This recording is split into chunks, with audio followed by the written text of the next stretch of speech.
Okay, I am back with part two. I've made a few adjustments here. I hope it's easier to see and to hear me. I did adjust it to where you can see Gisela's grizzly bear in the corner, so I'm giving her appropriate credit for helping us out with this video. So the first part of this, well, again, I'll just do my disclaimer real fast. Um, this content is for educational purposes, for spreading awareness, and intended for adults only. Viewer discretion is advised. There is some sensitive topics of conversation that will be happening in these videos. Again, thank you to Gisela K from Grizzly True Crime for the video and all the editing that you did. It's beautiful and seamless. And a shout out to Strategic Eye for giving amazing insight to this case as well. I've been following both of them and finally, because of them, have gained enough courage to start doing this. So, with that said and that disclaimer out there, at first we saw the report that was made between Jennifer Soto and her non-boyfriend Stephen Stearns to police. And then after that, she talked with the officers from sex crimes. It's kind of a little out of order, and that garnered a little bit of confusion from me. Not anything that, Gisela did. It was my confusion. After that interview came an interview that was between the police report and the sex crimes unit. And that was with Officer Hunt. And he asked some questions about the living arrangements and got information on when Maddie was last seen, when Stefan took her to school, what their general habits were. And I believe that conversation is what alerted him that something really wrong was going on here. That conversation with Jenn was sometime in the morning of the 27th. I think he said it was like 11:44. It actually says right there still. It was 11:44 hours, which would mean morning time. I know it's kind of misleading because it looks like it's dark on the, but she just gave a backdrop because all of that was audio, and I believe there's more audio to come. So at this point, they had been pulled out of the house when she gives Maddie's phone to Officer Hunt. He takes it and he has it on him. So when they were trying to, follow its location, obviously he had it. They were trying to see if she had accessed any of her, she didn't really have social media. She didn't have an Instagram, but she had a Discord. She had those kind of things. They weren't finding any hits on that. So I think that's pretty much it for the recap. So she, again, had a 4-bedroom house. Her bedroom is the master bedroom. It was downstairs. Rooms 2 and 3 were rented out by Natalie and Angelica. And room number 4, which she lightly referred to as the guest room, was the room that she kept reserved for Stefan. I imagine, I don't know because it's never really been stated, but I would imagine that the room wasn't rented out with the intention for her to use it for Maddie, because again, her dad is who owned the home. So if it was intended for Maddie, that would make sense as to why he didn't rent it out, and she just didn't give it to her daughter. She kept it for her boyfriend or non-boyfriend. And I know it's kind of cruel for me to think this way, but I am under the impression that she didn't prioritize Maddie. At least from what she's put out there, that might be really unfair. I know that a lot of people have taken to bullying Jenn, and I'm not here to do that, but she really didn't go out of her way to make sure that her daughter had the things that she needed. She gave her a makeshift bedroom. She had her sleeping in her room with her instead of giving her her own space, and then was annoyed that she would spend an hour in the bathroom taking a shower. I mean, that was probably pretty close to the only alone time Maddie ever got was in the bathroom, and that's kind of sad. she was 13 years old, and 13-year-olds need space. They need privacy. They need moments alone to have quiet and be in their own thoughts without constantly being around other people. So I don't blame Maddie for wanting to take an hour shower. I probably would too if I had enough hot water to do that. But okay, so here we go. Let's see what comes next. Are you guys talking to Stefan out here? Yeah, they're right out there. They just wanted to ask him a couple things, but I figured I'd just ask you this at the same time for the sake of time. Do you recognize this?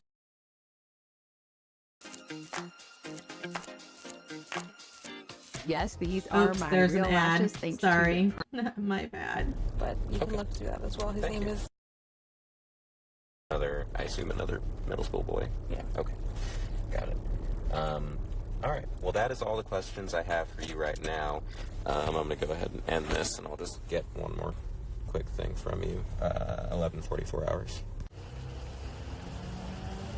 Are you guys talking to Stefan out here? Yeah, they're right out there. They just wanted to ask him a couple things, but I figured I'd just ask you this at the same time for the sake of time.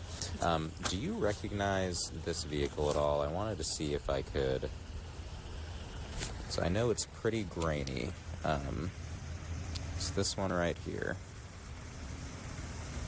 That one's tough, but... Does that look familiar at all? No. You wouldn't know that anywhere? I don't know that part. Gotcha. Okay, cool. Yeah, so this is it's hard to show you on my phone because the quality of the video just kind of gets worse when I've downloaded it from the church's computer, and the quality just gets kind of worse. Can you make out, like, the shape of that being black shorts and that being possibly a green jacket? I see the green. Would that, I mean, I know it's very difficult to recognize, but would that be something?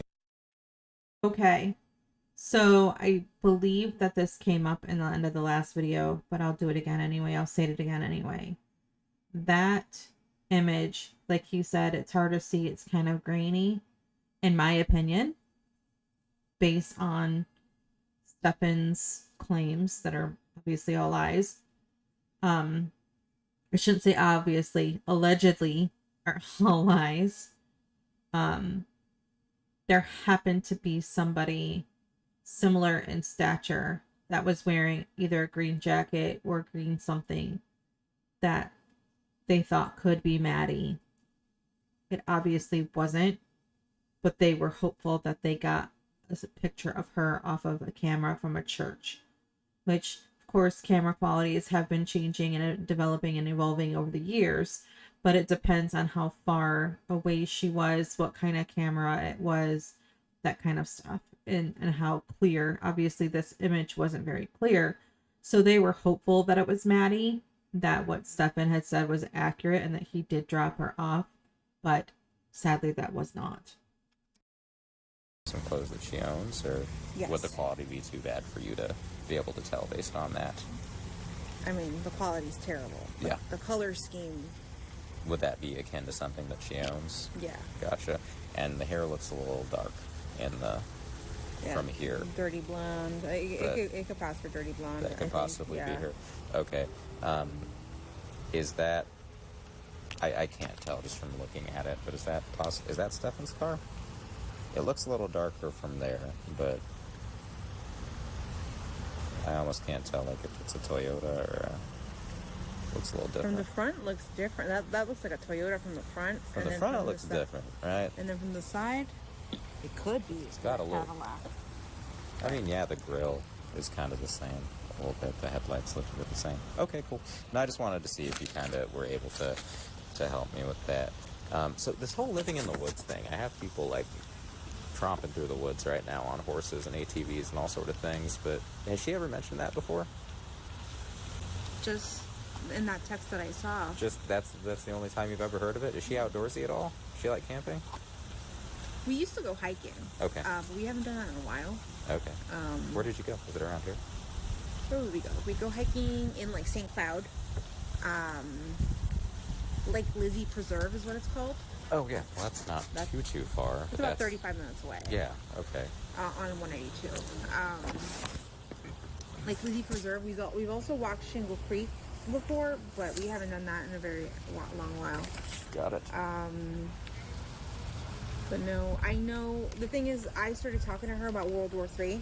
I was talking about, like, hey, this is going on in Palestine and Israel right now. Oh, so you're talking to her about the wars. I was telling her, I was talking to her about just what's happening politically, and I'm like, you know, I don't know what that means for us, but we'll see what happens.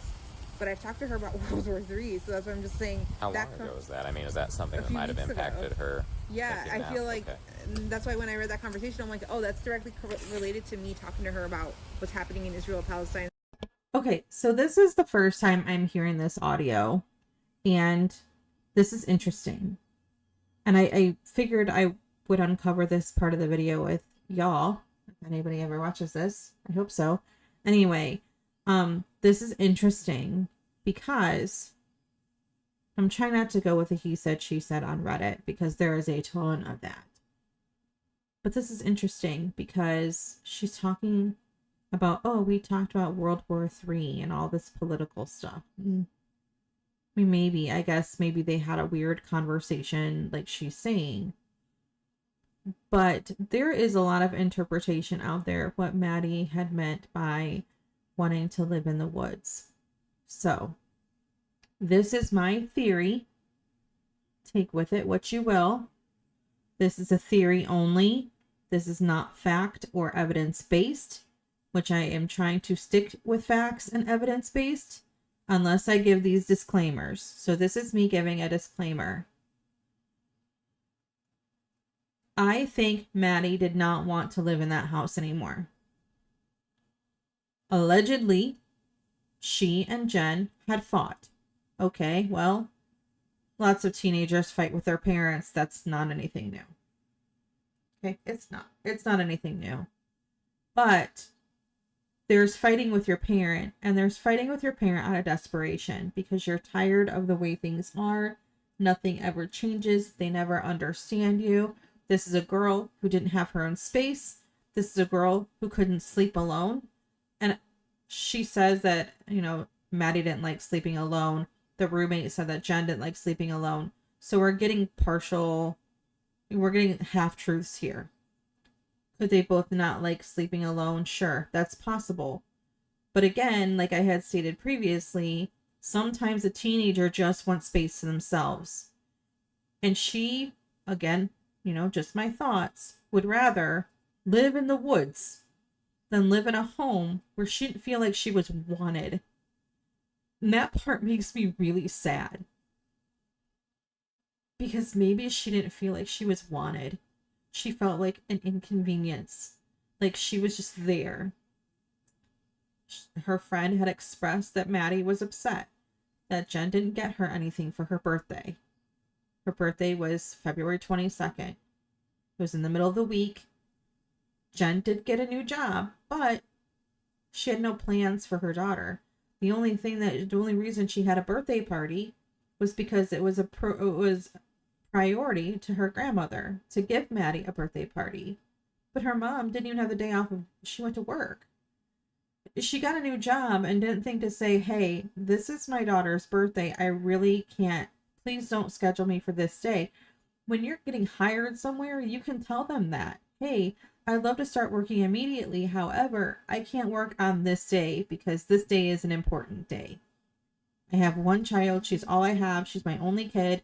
I need to make sure to have this day off. And usually, unless they're complete monsters, which why would you want to work for them anyway, they're going to say, sure, you can have that day off. Absolutely. But Maddie clearly, well, I don't want to say clearly, but Maddie probably did not feel like she was a priority to her mother. She can't be there for my birthday. She doesn't make me a priority. I talk to her about stuff and I don't know if she hears me.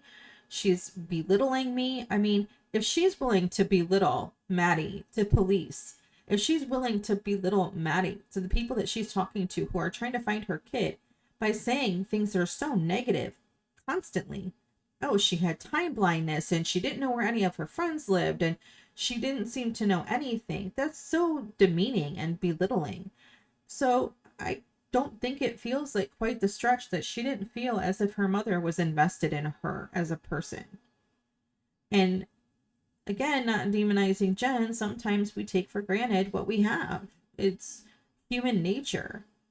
And I don't know, maybe Maddie had expressed these feelings with her mom, saying, hey, I wish I was a little bit more of a priority to you. I don't know. But I could easily see that being a transition in a text. I would rather go live in the woods than be in this house. I mean, there are times when I thought maybe I wish I could be, like Ted Kaczynski without, bombing anything. But there's something that could be said about living in a shack in the middle of the woods surrounded by wildlife and away from people. That sounds pretty appealing to me. I mean, this world's kind of nuts. So obviously not the Unabomber part, but the living alone in the wilderness and only having animals in peace without being surrounded by loud noises and traffic and rude behavior and all that sounds pretty nice sometimes. So it doesn't feel like a stretch for her to say, maybe living in the wilderness would be better. But there's also speculation, in my opinion, that maybe Maddie didn't want to live with Jenn anymore. In the state of Florida, as starting at the age of 13, teenagers have more of a say on who they want to live with. With the help of a guardian or family member, they can petition the court to live somewhere else other than with their custodial parent. There may have been a threat, there may not have been a threat, but maybe a conversation. But supposedly, Maddie did not want to go home from her grandmother's house. She had stayed at her grandma's, it sounds like Friday night, maybe even Thursday night. I know that often her grandmother took her to school, but it sounds like she didn't want to go home on Saturday. And it's speculation that that is what Maddie and Jenn fought about on Saturday. Because at some point somewhere, I can't remember who said it or when, I'm sure I will uncover it again, there was supposedly an argument on Saturday evening. And it was around that time when Jenn contacted Stefan that she needed his help that week. She claimed when she was talking to the other officer that it was because she needed help with a dog and her training, which makes no sense. I mean, that makes no sense to me. Help with a dog and with training. So what did she do when he wasn't around and she was working those week or 2 weeks prior to him coming there? It just seems coincidental, and I don't put a lot of stock in coincidence. It seems too coincidental that her and Maddie get in this fight. She doesn't want to leave her grandmother's, to calling Stefan, who hadn't really been around for a couple of months, to come back unless something went down. Something happened. Something happened between Saturday and Monday morning. And there is this gap of time that we really don't know that anything could have happened, but something happened. And I don't know. Maybe we'll never find out. The potential World War III that might happen from that. Okay. And that's why she said she wanted to go live in the woods. Okay. Got it. All right. No, just wanted to figure out where that might have come from. Maybe help me see if she just wanted to be in the outdoors. Definitely. If, the World War III conversation, that's definitely me. Okay. That was me. It's fine. I mean, it's fine. So one thing that I think I may have misheard you say earlier, but I want to make sure that I have it absolutely clear, is on Sunday night, y'all went to bed around 11, and the reason that you sent her upstairs with Stefan was because you had work in the morning, was it? Or you just started a new job? I just started a new job, and I haven't been sleeping well. Oh. I take psychiatric meds every night for my bipolar disorder, and if I don't take them the right way, eat, and go to sleep on time, They don't work. They don't work. Gotcha. So I was just like, hey, I really need these meds, because I forgot them the night before. I forgot them, I think, Saturday night. So Sunday I was not myself. So I asked, I'm like, hey, I need to be medicated. I need to sleep. Can you take care of the morning duties so I can go and sleep? Gotcha. So this is the first time that she says that she missed that medication Saturday night. And she just says she has to eat, take her meds, and go to bed at the same time every night, or else they don't work, which that's kind of weird. I've never heard of a medication that if you don't take it the same time every night with food and sleep, that they don't work. That's interesting. But that's the story she's going with. But I believe this is the first time she has said because she missed her dose of medication the day before on Saturday. But if she indeed was arguing with Maddie and didn't have her head in the right place at the time, I mean, I guess I could see her missing a medication, but I don't know if that actually really happened or if she's just using that as a reason why she had to sleep alone. Sure. All right. No, I just wanted to make sure I understood you right, because I was like, did you have work in the morning? Or I didn't write that down, and I wanted to make sure I heard you okay. Are there any cameras in the neighborhood that you know of? Does anyone have any Ring cameras? Do you have any security cameras out front? I'm gonna say there are cameras in the front. There are cameras in the back gate as well. Okay. I know one neighbor around here has a Ring camera, but I didn't watch anything like that. Okay. Hey Jay, how are you? And if you don't mind, just try to keep people out of because I have a canine that's coming. If you don't mind, they're gonna try to run another track from the church and from here. Okay. To see if we can maybe just try it again. You know, last night it didn't work out because the dog lost interest and they weren't able to continue. But I figured, you know, it's worth another try. The dogs are pretty good, so just try to keep them out of her room. We're probably gonna use like a. Does she have dirty laundry or like a hamper? Her most recent dirty laundry is on my bathroom floor, and You know why the dogs lost interest? Because it never happened. The dogs lost interest because they didn't pick up her scent because her scent wasn't there. I'm guessing. I don't know the facts. I don't know if that's, why, but that's my guess. They didn't pick up the scent and they lost interest because there was nothing for them to pick up. So, that said, here we go. we've walked around it. We haven't touched it. Okay, just keep people off of it. Yeah. Just let and as much as you can, try to avoid crowding the front door for the dog. Yeah. So that they know where to go from. Okay. Just let me know when they're coming. Yeah, I'm gonna go. They're gonna call me when they're on the way. But just as much as you can, try to keep the scent pretty fresh. There you go. Cool. All right. And another thing I just wanted to confirm, because I know the last night was a long night, but you said you said when you woke up around 9, you left your house at 9:30 for your doctor's appointment. Mm-hmm. And Stefan hadn't come home yet. Mm-mm. And then he called you at 10. You were already like 10:15, yeah. 10:15-ish to have the conversation. McDonald's and she didn't want McDonald's, so he came home. I think he had accidentally left his phone at home. Yeah.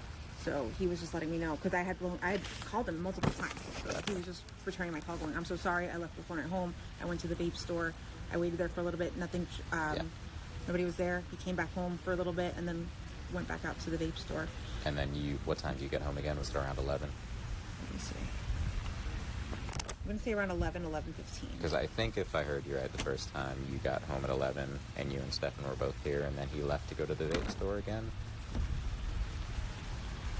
I did see him, yeah. Okay, cool. I just wanted to make sure I had that, because like I said, sometimes you forget to write things down, and I don't want to misremember. But okay, that's all I have for you right now. We're still looking. I mean, that's unfortunately the best update I can give you, is we're all out and we're everywhere. Asking people and looking, and I know your family's also doing the same. So if you get anything new like that thing you sent me just a little bit ago that I can look into, just keep on sending them to me, okay? Yeah. Were any of those helpful about the vehicles? There's something for me to look into, to look for license plate readers and stuff. As of right now, I haven't been able to find anything else or confirm it, but I mean, it's still helpful for me to, in case something else comes across in the future. So, if you receive anything else, let me know. But I mean, do know that obviously, just like that kid pranked you earlier, because it's so public, you're gonna have kids doing that. So, don't be too scared by it if someone does that again. Okay. All right. Thank you. Yeah, I'll let you know when they get here. Jenn, go ahead and tell us what's going on with Maddie. Well, Monday morning, we took her to school. We dropped her off close to school, across the street from a church, which is it's right next to the school.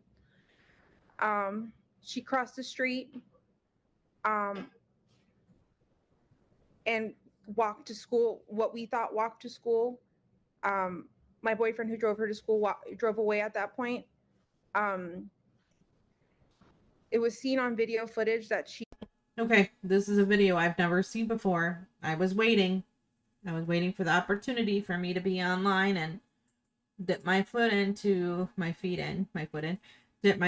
doing this, and here I am. I'm doing it. I've never seen this video. I've seen screenshots of this video. I've seen like little comments here and there. You have Stefan pacing in the background, very annoying. You have Jenn doing what Jenn is doing. This is the first time she says it that I hear. Calls him her boyfriend. And this is where it gets fuzzy, because she calls him her boyfriend because it looks bad otherwise. My ex-boyfriend, like, why do you have your ex-boyfriend around? But she's back to calling him her boyfriend again. So here we go. She hung out in the parking lot of the church for a few minutes and then got up and walked towards the school. But she never made it that walk and that was around 9 a.m. when she got up. She never made it to school after that. It's right next to the school. I don't know why she didn't make it. I don't know if something happened on her walk along the way or if she got taken, but she never made it. And that was the last anyone's seen of her or heard from her? Yes. I went to pick her up after school, and she wasn't there. So I started driving around, maybe thinking she took a walk. Maybe she decided to walk to my mom's office, which is pretty close to the school as well. Drove around and I didn't see anything. I drove back to the school. The school was closed. I emailed one of her teachers. They confirmed that she was absent all day. At that point is when I called 911 because I realized something was truly wrong. Have you heard from like any of her friends? Has she been active on any social media? She hasn't been active on social media, none of her chats, none of her games. We did contact all her friends. None of them had seen her Monday or heard from her. Yeah, there's no update. And I have to ask this, and I know I hate doing it, but is she the type that would run away? Has this happened in the past or anything? Has she ever threatened to run away? Never. She's never ever mentioned anything like this before, and she's not the type to want to do this. She did accidentally leave her phone on Monday, which is kind of normal for her. She's got ADHD and very forgetful. So she left her phone at home, so there's no way to trace her. They tried tracing her school laptop, but that's off, so it's not pinging to anything. Jenn, what is your fear? I know you mentioned she's on games and stuff. Do you think she could have like met somebody and tried to meet up with them? She's open to us. She's open with us about, if she's got a crush with anyone, and she told us she had a crush on someone at school. And I looked at their messages. Nothing was weird. I looked at all of her messages, all of her deleted messages. Nothing seemed weird. It didn't seem like she was talking to anyone. So I don't feel like that's the case. I feel like she may have been taken, because this is not like her at all to just disappear and not let us know where she's going or who she's with. Yeah. What are you getting from law enforcement? Are they actively searching for her? What happens now? Especially that she doesn't have her phone with her. So as far as I know, they're conducting a search around the school. Behind the school, there's a Shingle Creek. There's a wooded path area that you could walk. Okay, so when Susan Smith, and I'm really dating myself here, I was very little when Susan Smith put her two boys in a lake. But even then, and I mean, obviously there was a lot of growth in me, education, different perspectives that I didn't have when I was young. I remember seeing Susan Smith on TV with her husband, and she just seemed very disingenuous. And I watched that again as an adult after having college courses and stuff and learning more about human behavior. And coincidentally, I guess, or I mean, just the way it is, my opinion on that really didn't change. And it doesn't help that obviously hindsight being what it is, knowing that she actually was responsible for her boys no longer being alive. It was one of those things that it made sense that she felt that she appeared so disingenuous. And I look at Jenn and I think, okay, well, again, everybody handles things differently. And I'm not a therapist, I'm not a psychologist, so I can't really say for sure. And I am saying this with, again, the understanding that I said in my last video that sometimes emotions are flat when people are on medication. It just is what it is. But she just... This woman is holding herself together very well. I'll put it that way. For a person whose child has been missing for, I don't know, when this happened, at least 2 days by this point. I think this might be still the 27th or the 28th. I don't know. But it's one of those things that she could be talking about doing her taxes, or she could be talking about what she did at work with her new job and programming, or, well, no, she's not in programming. She's in guest relations or something like that with party planning, I guess, maybe. I don't remember what her new job is, but it's something office structured. So it wouldn't be super exciting to recite what she's doing at work necessarily. And that's what it sounds like this is. Just a regular average conversation that holds very little emotion. I mean, she kind of, I guess, looks like she could be a little upset. Maybe she done a little crying. I don't know. But she's just having a normal conversation with this reporter. And you have Stefan in the background doing whatever he's doing. Like, I don't understand why he's back there cracking his knuckles and stuff. Strange. He pulled his head away from the camera view when Jenn mentioned that Maddie had a crush on someone at school. He clearly doesn't like that, by the way. The nerve, the audacity of that man. But she just... At some point, it has to start sinking into a person that their child is missing. And she, in my opinion, gives off the vibe that she already knows that her daughter isn't missing. She knows where her daughter is. And she doesn't want to be very forthcoming with that.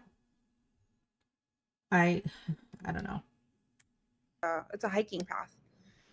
They are going back there with their canine dogs. They've taken a piece of her clothing to see if they can trace her scent.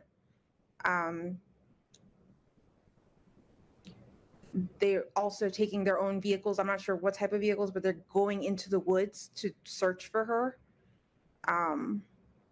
But I don't feel like that's going to find anything right now. We've had people all day on that trail sending us photos to see if anything there looks familiar and like her personal belongings, and nothing is hers. So I'm not sure where to go from here. I'm just contacting the news to get the word out, to get some help, because I'm desperate. I'm a wreck right now. So you think that she's been taken against her will? I do think so, yes. As a mom, what's your mother's intuition telling you right now? I'm trying to hope for the best, but I'm just I'm scared for her. I want her to be okay, and I want her to be safe. I don't want her to come back harmed. I just want her back. Okay, so now we have emotion out of Jenn. She seems upset. Like, this is a phase of somebody who's getting worked up. Someone who's feeling emotional. It's not her meds. If it was her meds, we wouldn't be getting any of this, right? Statistically speaking. If it was her meds that made her feel dead inside and unable to express emotions, we wouldn't be getting this. And I think these tears are real.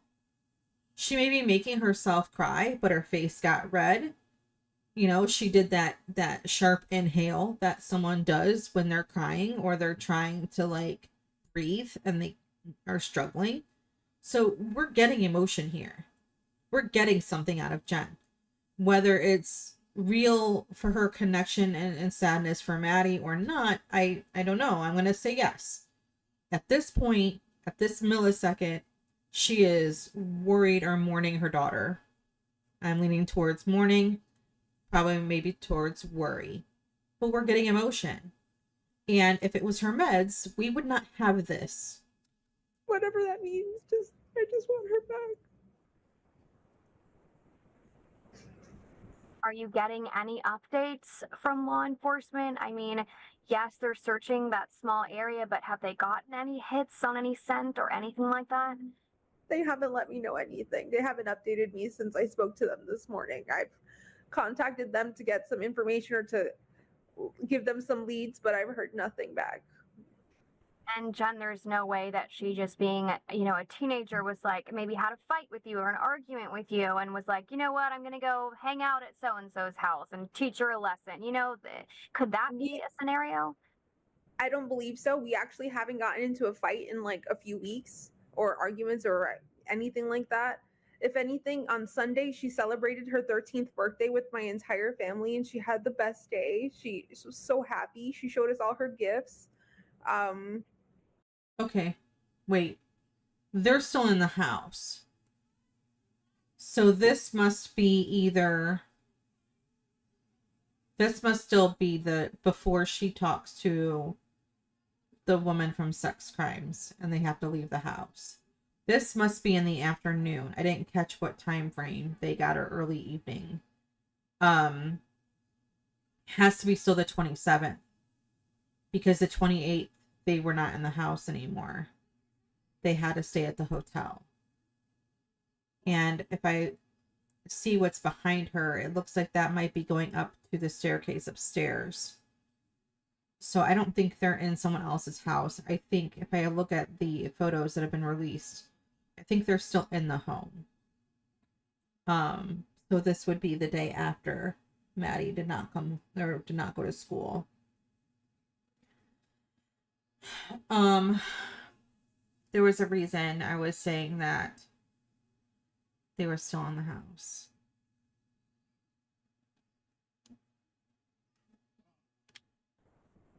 She's just a happy girl and she showed it on Sunday night when she went to bed. She was so Oh, that's where I was going. She's talking about, again, these inconsistencies. I want to make her face look a little better. happy. So, she had the best day. She had the best day. Well, that's interesting because one of her friends, one of the only friends who actually went to her party, said that Maddie was, trying to think of the word, combative, maybe? She would be fine and then not fine, like emotional. And we don't know if it was because her mom wasn't there. We don't know where the emotions from Maddie were coming from. But it was just one of those things. She would just be overly annoyed about stuff. So when Jenn was on her way home from work Sunday night, she said that she talked to Stefan and it was around 10:30. And he had told her, it was before 10:30 because she got home about 10:30. He told her that Maddie had already had her shower and her nighttime meds. Well, what did I say before? Someone who takes those nighttime meds are usually good for about a half an hour, 45 minutes. So if she had already had her nighttime meds and Jenn got home around 10:30, she said she sent them upstairs about a half an hour later. Which may be true, but there's conflicting information going on here because she's saying, oh, she showed us all her presents and, you know, blah, blah, blah, blah, blah, had the best party or whatever. Well, she didn't even take some of the stuff home that she got for her birthday. And I'm pretty sure it was stated that she left her money at her grandmother's because she didn't want to take it back to the house and have anything happen to it. I'm not sure if that's true or not, but we have Jenn here saying, oh, we had a conversation about how she just had the best day and blah, blah, blah, blah, blah. Did that really happen? I don't know.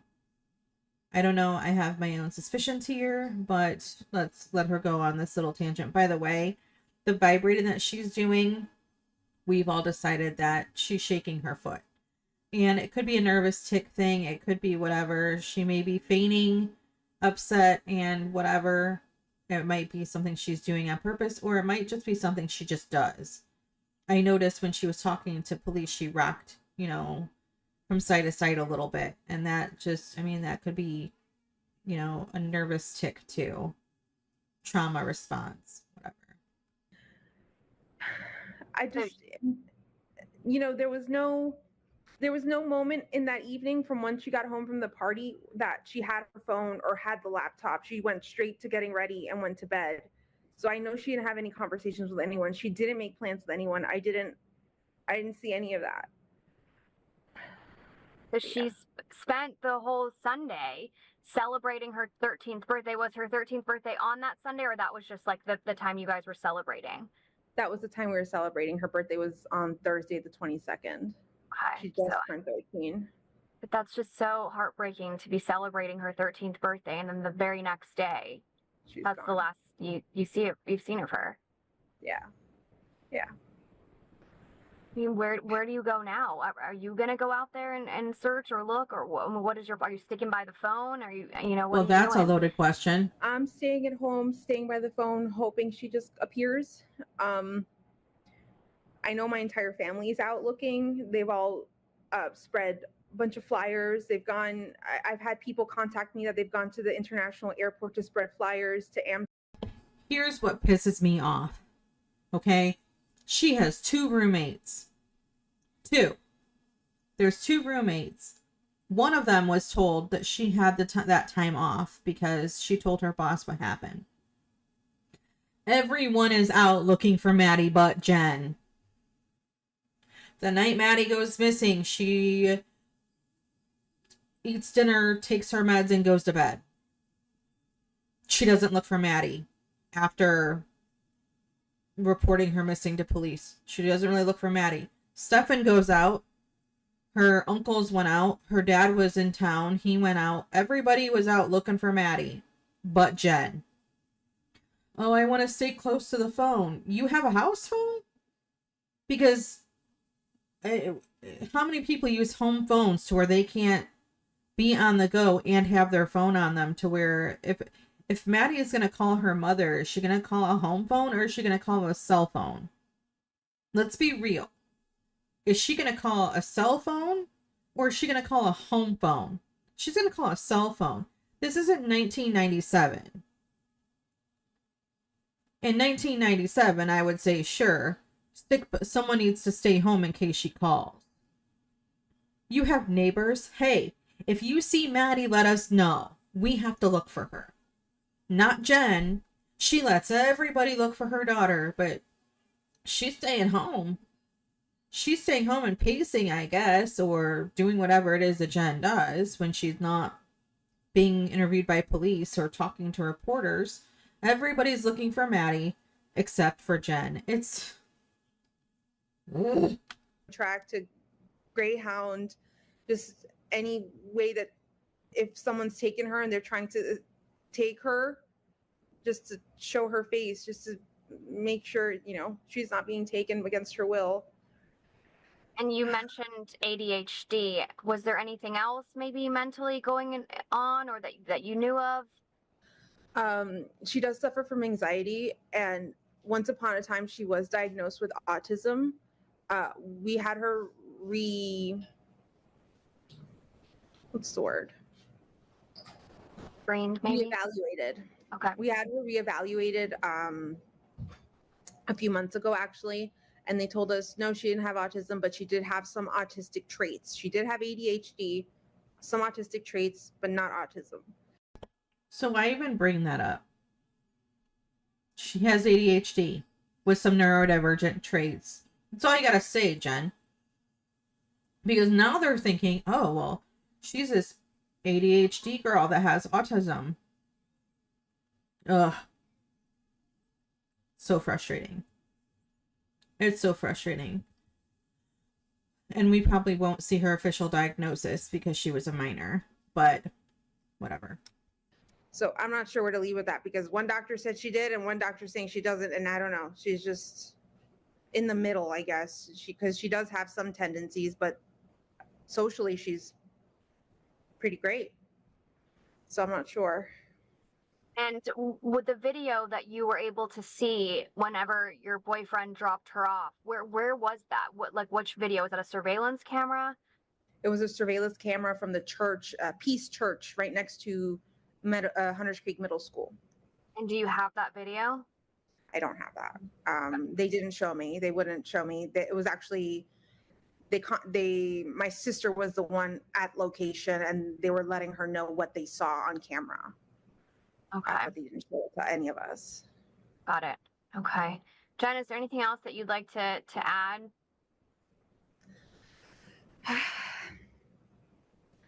Please, please, please, if you have any information, contact me, contact law enforcement. Any information helps. Maddie, if you see this, please come home. Please be safe. I love you very much. If you have my Maddie, please just let her come home. We just want her home. Okay.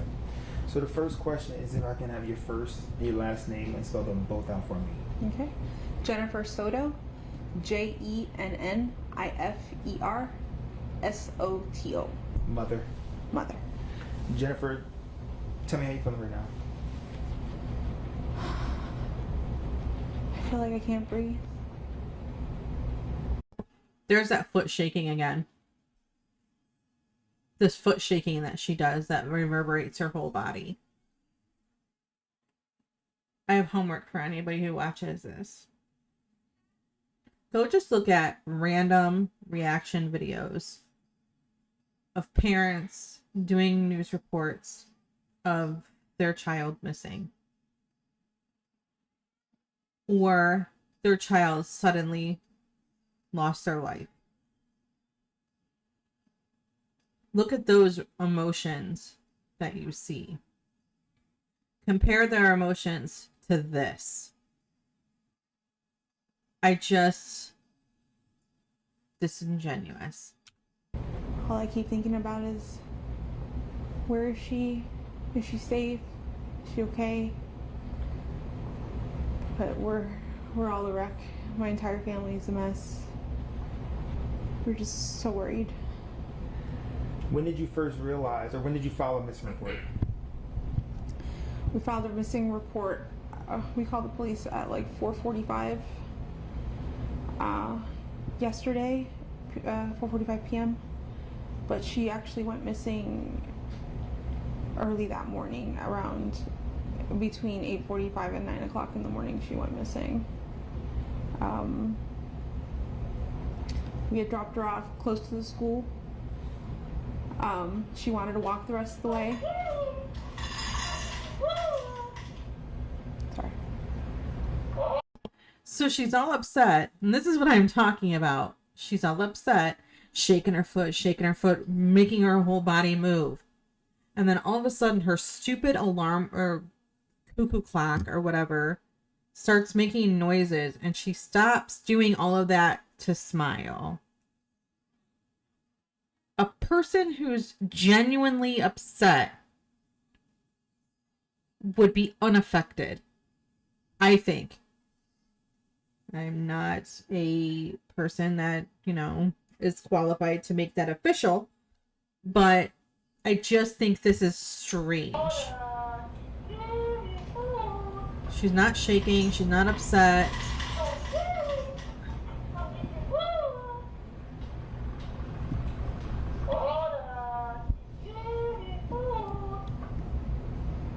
That should be it. Sorry about that.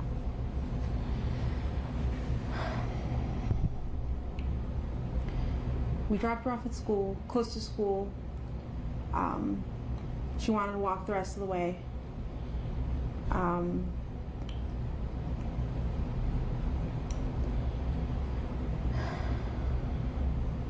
not sure what I'm allowed to share.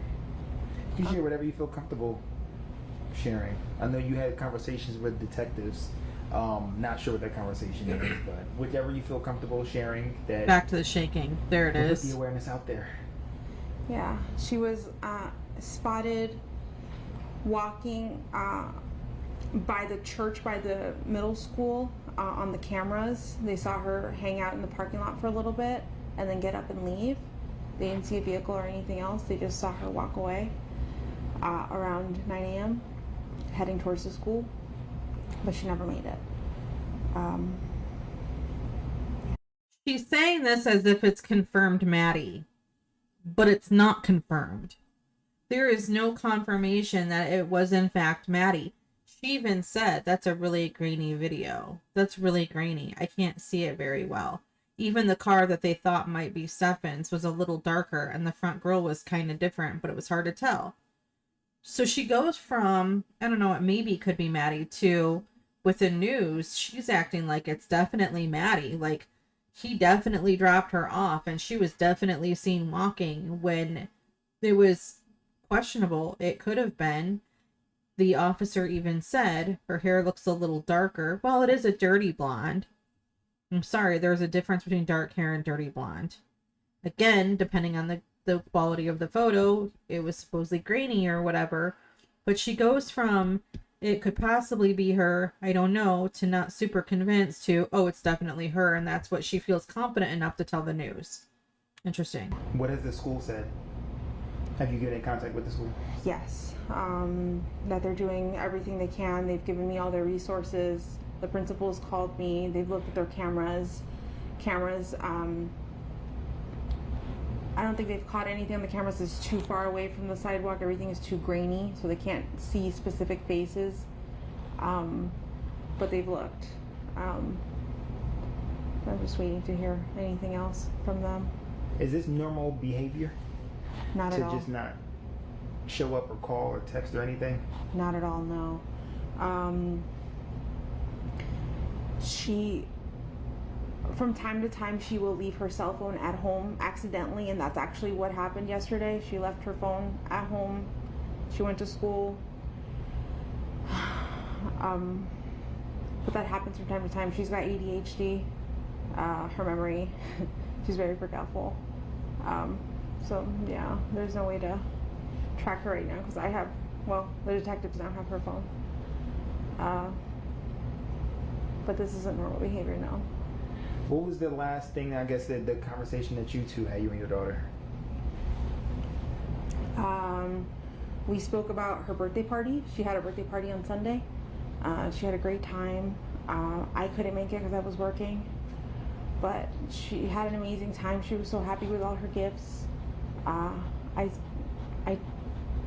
told her good night, and yeah, that was it. I was the one who took her to school in the morning. That was my partner. But yeah. 13? She's 13 years old, yes. 13, Madeline.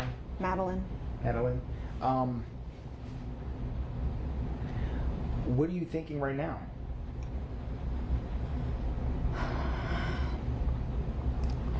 In my heart, I feel like somebody took her. This isn't like her to just pick up and run away, or just not go to school. I don't know what to think. friends. Note that she conveniently didn't say, the last time I saw her, I told her to go upstairs and go to bed with my partner. Because now he's her partner again. Now she's referring to him as her partner, her boyfriend. Which is just like, oh, that's nice, Jenn. Suddenly he's your partner. Suddenly he's your boyfriend. But you conveniently left out that the last thing you said was go to bed, sending them upstairs to sleep together without you. Friends, parents, you've contacted and went through every single person? Everyone that we know that she knows, we've contacted them all, reached out to them. The parents have gone out to search and look for her as well. And we haven't come up with anything yet. I've seen a lot of posts on Facebook, Hunters Creek, rants and raves and what have you. Did people say that they were going to conduct some type of like search party or anything? A lot of people have asked me to volunteer, like if there is one, if they can do one. I have people passing out flyers, going to every store in that vicinity, a gas station, church. I think people were being stopped in the street this morning in front of the school to see if they've seen anything, if they've heard anything. My family they're going all out right now. Yeah. I know as a mother, a lot is going on in your brain. So much. To bring her back home. What have the law enforcement told you that you are able to share?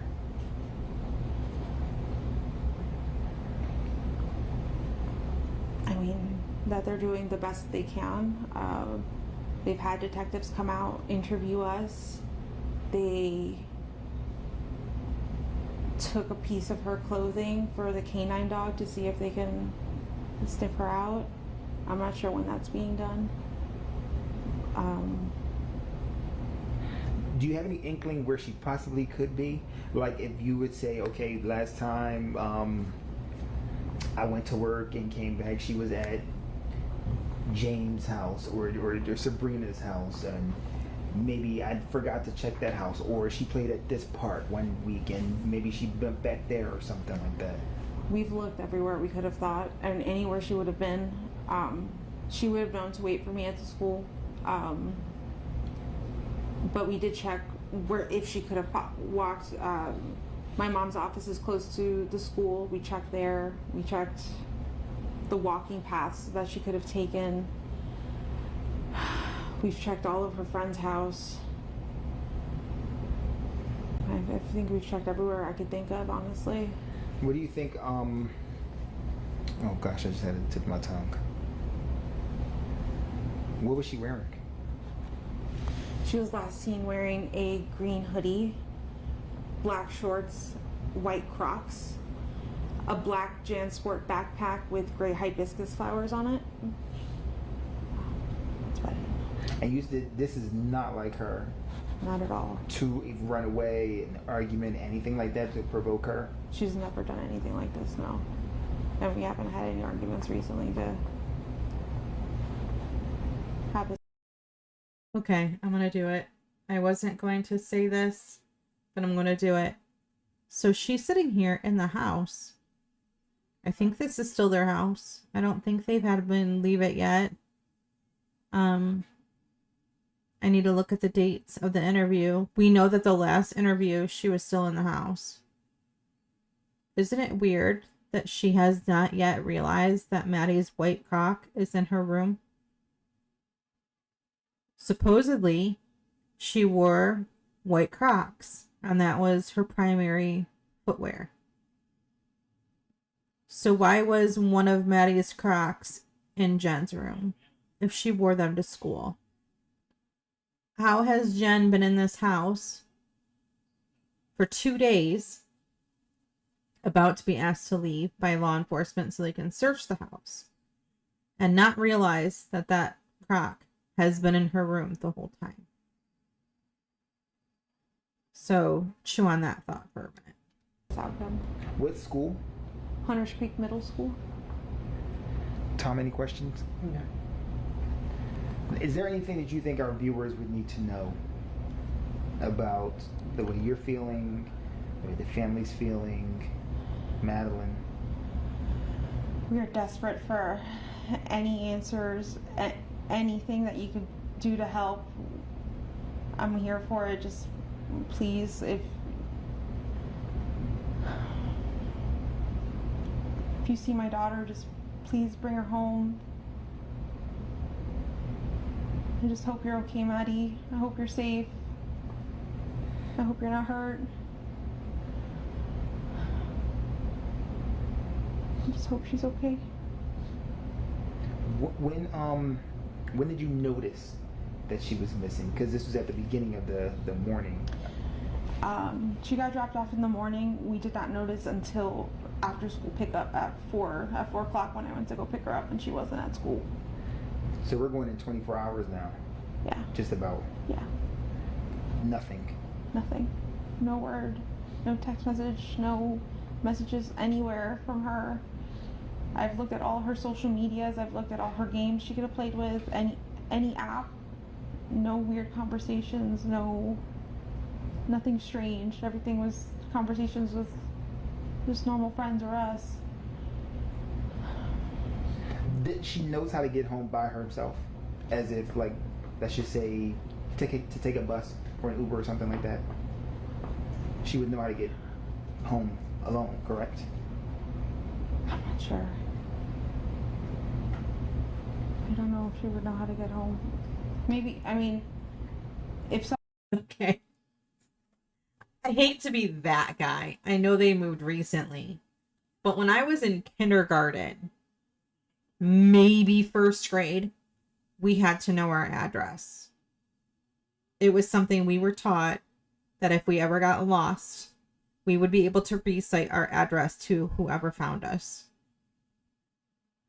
Maybe schools don't teach that anymore. I feel like my kids also learned that, but I made sure that they knew our address. So that might have been done at the school, but I also thought it was a priority. I think it's very strange that a 13-year-old wouldn't know her address. She's 13, not 3. She's 13, not 5. How does a 13-year-old not know where she lives? How does a 13-year-old get in the car every day, see landmarks by her house, and not know how to get there? Like, it just seems so weird. She doesn't know where any of her friends live. She doesn't know where we live either. She probably wouldn't be able to find our house if she needed to. Seriously? How does a 13-year-old that, isn't severely special needs not know where she lives, where her home is, or what her address is? That's so bizarre. All she had to do is, I'm sorry, she didn't have her phone, but, theoretically, if she could access someone's phone, hey, give me your phone. I want to type in my house so I can pull up a map. And, like, it just seems ridiculous. She's 13 and she doesn't know her address. Come on.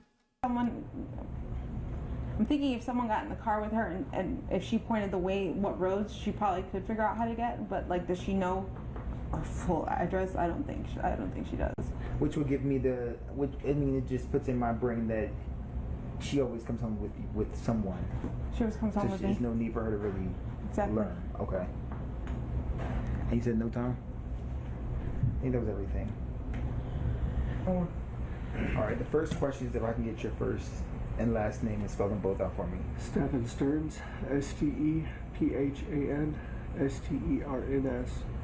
All right, so Stephen. Okay. I can't stand this man. Even his voice grinds me. He looks so sad. Do you see this? Or am I nuts? He looks broken. Now, he's the person responsible for Maddie. He's the person responsible. Allegedly. He has not been convicted. Just putting that out there. Allegedly. He's being charged. And it's until proven guilty and all the whole 9 yards. But he looks so sad. His expressions are sad. He's on medication too. He's on medication for his mental health problems. So he doesn't have a flat expression. He looks upset. I have not watched this interview. Like I had said, This is new to me. But that is a genuine expression. Because I think he cared about Maddie a lot. As gross as it is, as disgusting as it is, as inappropriate as it was and is, I think he genuinely cared about Maddie and he's upset. You seem very emotional right now. Explain to us. I dropped her off. Everything looked fine when I drove away. It's the last time we saw her. What were the conversations that y'all had in the car when you dropped her off? Not much. She was asleep for most of the way. Told her have a good day at school when she got out. I love her. She said thanks, love you too. That was it. And so where do you think she could possibly be? I mean, this isn't, as I was told, this isn't normal behavior. This is not normal behavior. She's not the type that would just run off. We don't know where she can be. And we're scared. We just want her home. Are you, in a sense, blaming yourself? It's hard not to. Why? I dropped her off early. I could have waited longer. She looked okay. She was walking towards the school when I saw her. It was like any other day, so I went on with my day. It's hard not to blame myself. What has the conversation been with Jenn since? She's been a lot stronger than me. She's been holding it together really well. And, Her actual mother that carried her for 9 months, that birthed her, that's cultivated this child for 13 years, is holding it together. I know we all process things differently. We all process things differently, Nicole. You can't say that. You can't say she's, doesn't care about her daughter because she's not sad and not weepy all the time and freaking out. Can't say that, but it's just, he isn't holding it together very well, but she is. Maybe she just keeps things bottled up internally, unlike him, and he wears his heart on his sleeve. She doesn't. These things are extremely possible. Or, my theory, here it comes again, is that she distanced herself from Maddie a long time ago. So her emotions are not going to be on the same level as his. Because emotionally, he was more invested in her daughter than she was. Possibly. Allegedly. Making that clear. but it just keeps coming in waves. Just the reality keeps hitting. And we don't know where she is. We don't know if she's safe. We're just scared. We just want her home. Have you, like, literally put boots on the ground, went out? Yeah, I even went out with the cops where I had dropped her off. And we looked all up and down the road, all along the communities, and there was nothing helpful. None of the cameras were pointing the street. Nothing, which in 2024 was surprising. The church across the street had some cameras, and they mentioned seeing her waiting around in the parking lot for a while before moving on, and that was it. But it was grainy. It was grainy footage, and not much else. Does it seem like she walked west, east? They said in the direction of the school. I'm not sure what that is. What was the language? Not language verbally, language, body language. When you dropped her off, did she seem happy? Was she like, I'm going to meet my friends? Happy. She had a happy weekend. She just turned 13. She had her 13th birthday party. She was happy that we were all together here, and she's just very happy. She was a happy kid. She's very sweet. She's a very sweet girl. She brings a lot of joy to us, and we just not knowing. So the unknown is killing you. Yeah, it's like our whole world is upside down. Not feeling her presence here is... Sorry. And sadly, it's because he knows that she's gone. So he's saying these words knowing that the words aren't real. Well, part of them are. The not knowing if she's safe, well, that could have a double-edged meaning. Not knowing if she's physically safe or not knowing what's on the other side. You know, there are some people who are deeply, deeply religious. I am one of them. I'm very hopeful that someday the people that I have lost in my life, I will get to see again when it's my turn. We don't know what's on the other side. We don't know what that means. For some people, there's nothing. You die and that's it. That your essence goes into the earth and maybe lives on in another way.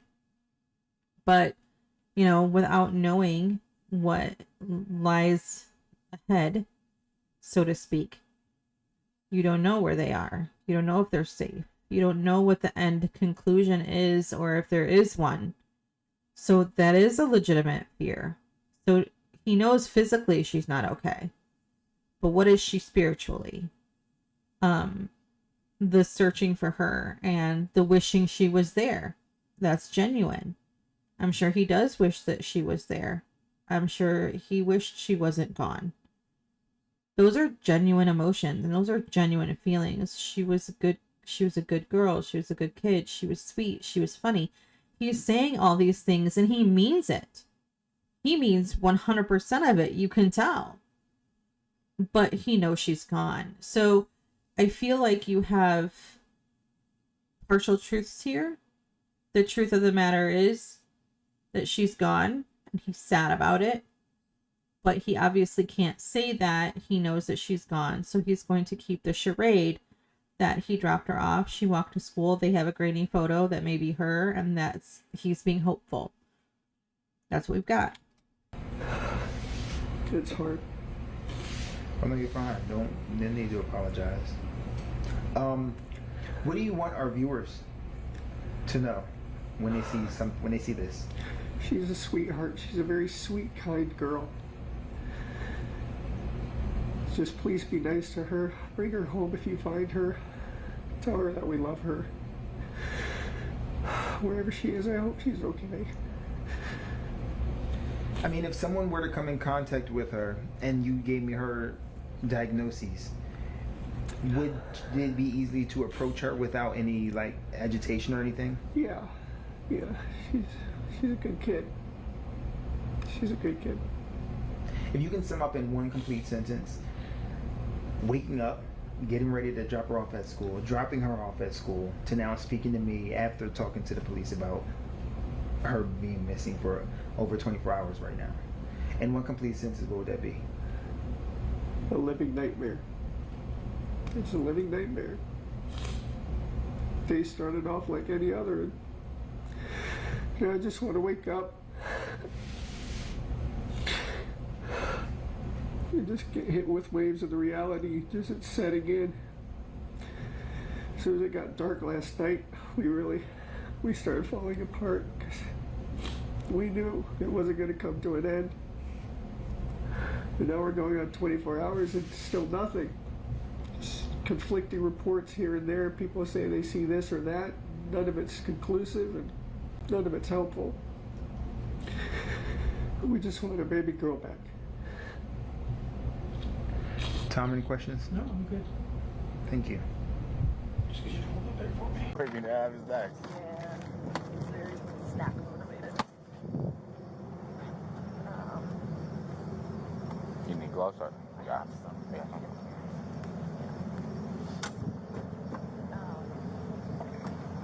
And then how do they sign off on it if it's on a computer? No, with the property form, there's a portion for them to sign off on it. But I don't. Computer? No, not on the computer, on the property, like the actual property form itself. Oh. But I don't have any, so I gotta. I was gonna say, like, how does this work? I guess I would just have to You double. come back Yeah. again? So I'm just gonna get them on body cam now, stating that we could pull it, Yeah. and then from there come back and then just make them sign one, I guess, yeah. just to satisfy the agency. Let me go make contact with them now. Okay, so this is February 28th, apparently. That timestamp can't be right, though. I'm confused by the timestamps. I guess it's cut off a little on the video. But it says 1:51. And I don't know if that's 1:51 a.m. I mean, I guess it could be. They just pulled stuff and put it in the back, which looks like evidence. Because they're at the housing complex. Let's see. What's happening here?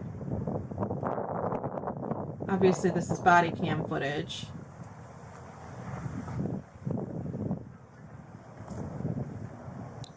Hey guys, so we're just gonna try to see if we could pull one more clothing for collecting of clothes, okay? That's okay with you guys? Yeah. We're gonna pull one more and then we're gonna have the dog sniff it out again and see if we could get another track going. Yeah. All right. Can I get you like the last outfit she was wearing? Has it been like with other clothes and all that, like your clothes? It got mixed in with clean clothes and dirty clothes. What do you think? Is it on the floor there in the bathroom? It's in the laundry basket. Were the other clothes not good enough? No. We just try to collect separate ones and then we separate all of them, just in case one was contaminated. We have something else we can use without having to come and bother you guys. I was just thinking on Sunday, the last thing we had her. Yeah. Actually, I remember that, but Sunday, she had a bunch of money. So I wasn't sure if that would be helpful, but that's mixed in with clean and dirty clothes, I think. Is it other people's dirty clothes or is it her just hers? Is her What about underwear? like a pillow that she likes to sleep with? Her underwear is I mean, all that stuff works. Yeah, but you slept on the pillow this morning. Oh, that's right. I snuggled with her pillow. Oh, jeez. Like, would she have Underwear, taken... there would be underwear on the bathroom floor. Okay, I thought I And saw that one hasn't there been touched, yesterday. yeah. Okay, then that's like the closest thing to her body. Yeah. So. That's okay. most of it. Okay. He snuggled her pillow. Oh my god. What a freak.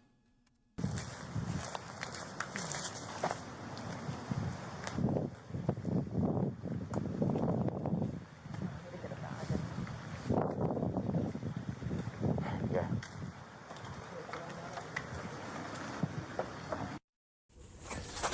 All right, the date is February 29, 2024. Time is 5:09 p.m. We are at 4012 Santa Maria Drive. Okay. My brain isn't totally crazy. There was a 29th of February last year.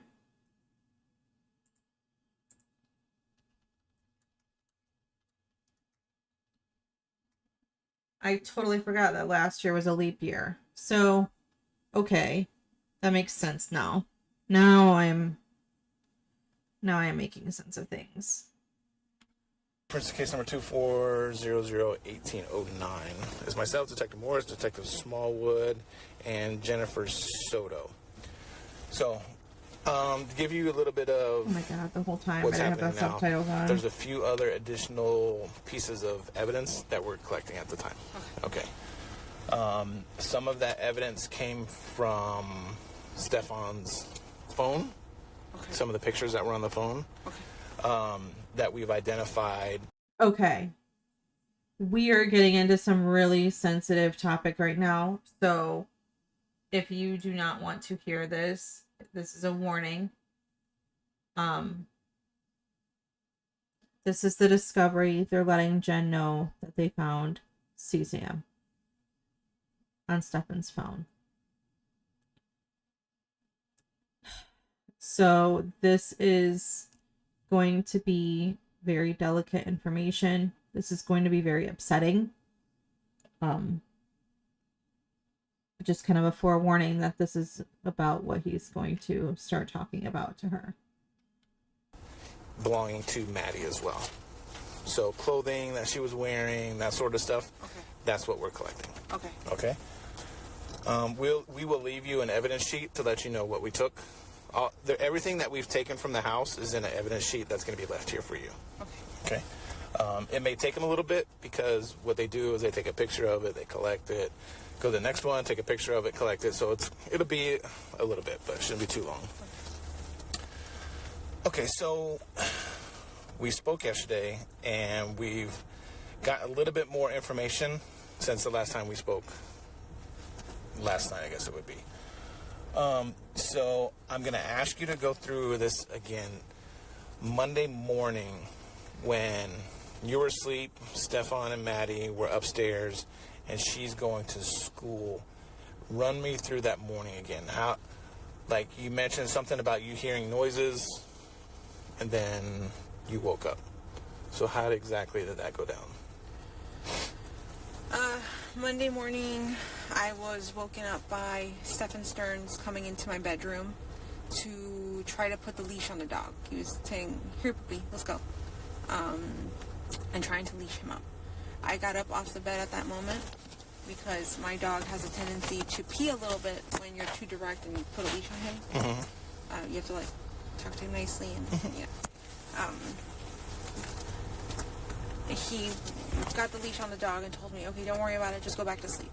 And I said, okay. So I went back to sleep.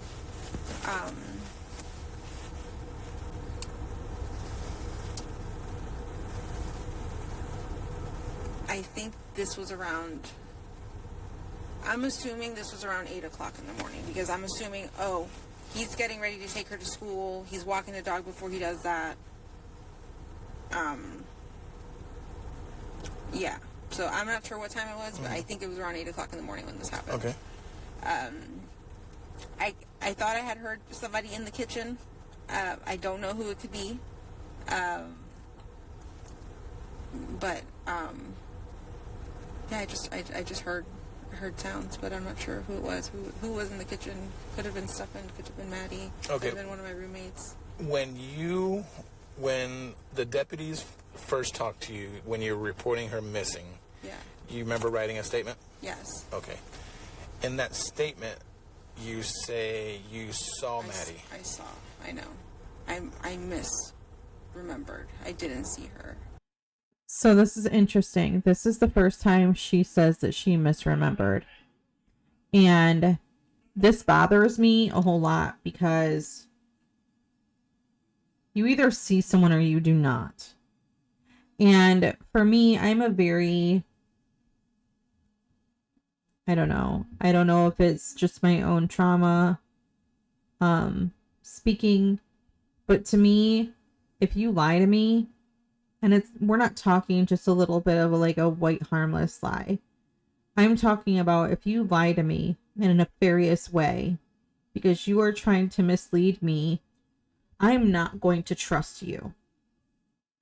My trust in you has been severed.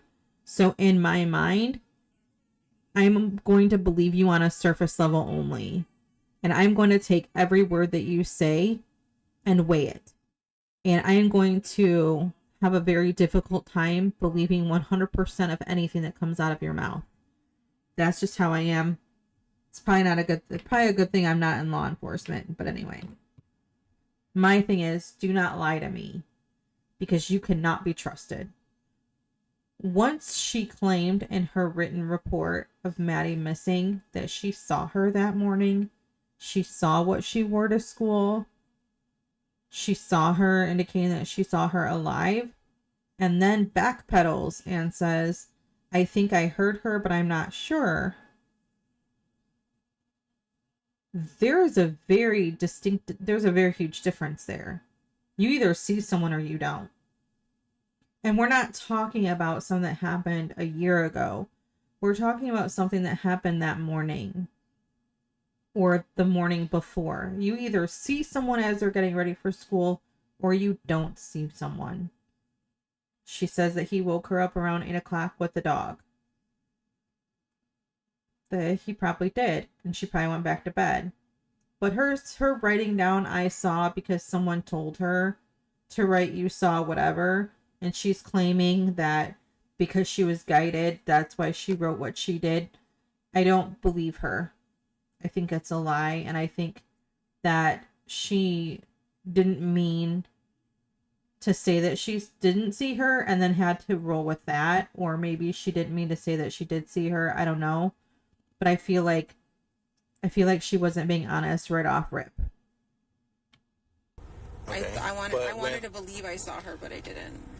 But when you're talking to the deputy on his body cam, you describe what she's wearing. Because she had picked it out the night before.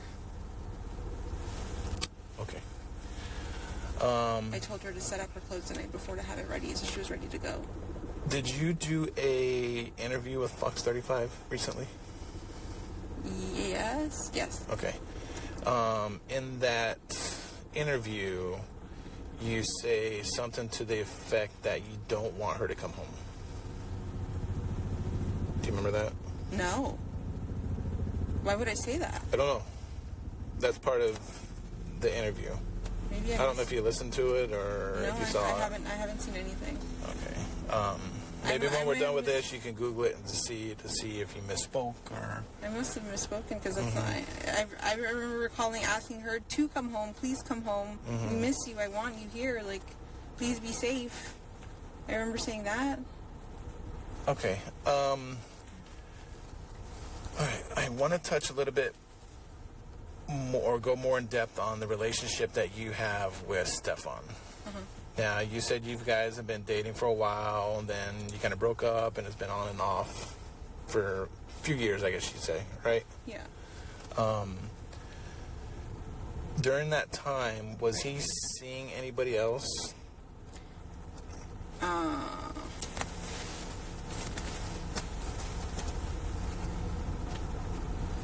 I was told at one point sometime last year that, hey, the girl I was hanging out with, one of my coworkers I was hanging out with outside of work, who I said I was hanging out with, I was really having sex with her.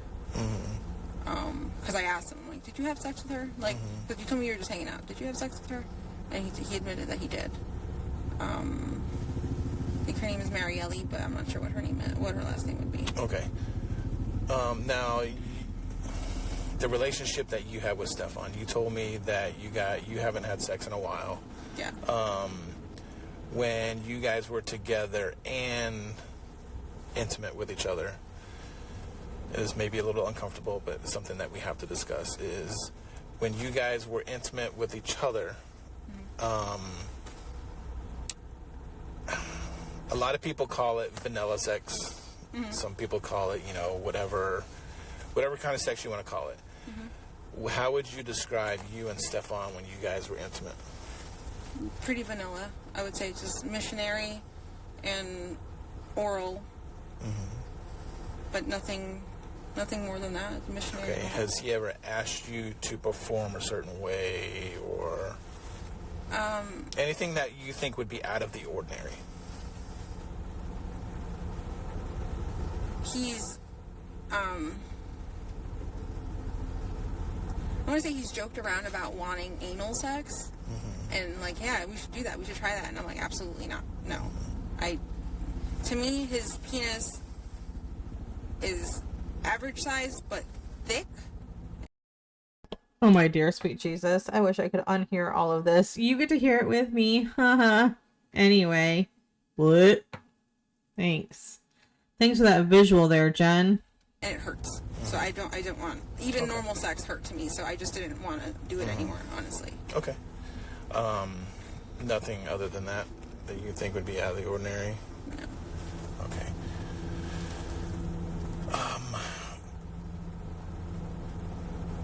All right, so he is on medication. You told me he's on medication for insomnia. Can you say that right? Bless his heart. Sleep apnea. Yeah. And then I believe you said ADHD. Yeah, and also anxiety meds, I think. Anxiety, okay. Anything else that you can think of?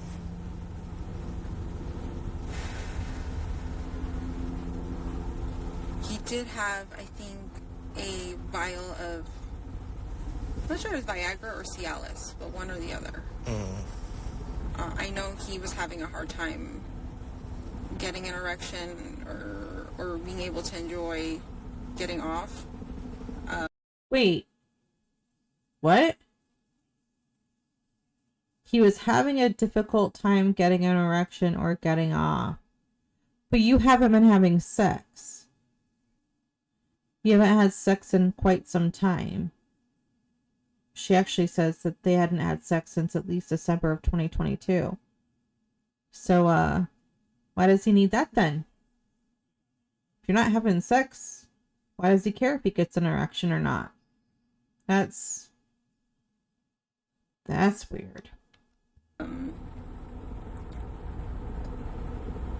And he ended up figuring out it was we couldn't figure out. He went to the doctors, tried to figure out why he was having these issues. They told him it must be something mental because physically his body's fine, should be acting normal. Okay. But we found out it was a side effect due to the Adderall medication he was on. And he was not able to enjoy himself sexually. Once he got off Adderall for a while and was able to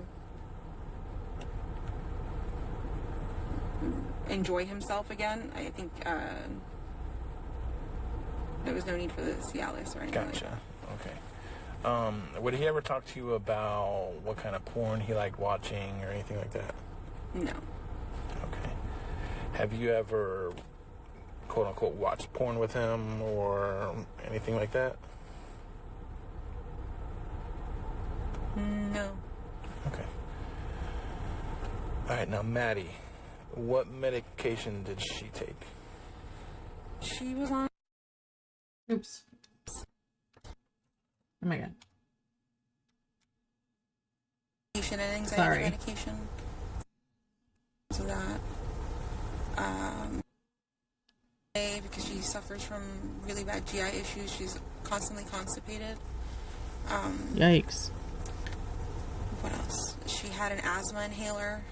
So she's constantly constipated. Is it because of her diet? Or is it because the different medication that she's constantly taking? That's interesting too. And I realize that they blurted it out because, you know, privacy for a minor and all that. She had an asthma inhaler.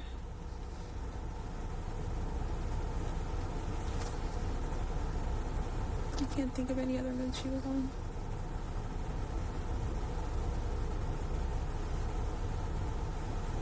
Does she take that medicine to school with her?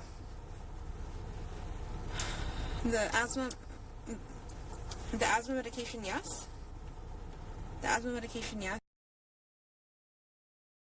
Goes to school, and the anxiety meds, we give it to her when she's at home. How does she react to this medicine? No. Like, how does her body react? Fine. Okay. No side effects, no, nothing weird. Okay. And she takes it in the morning or at night?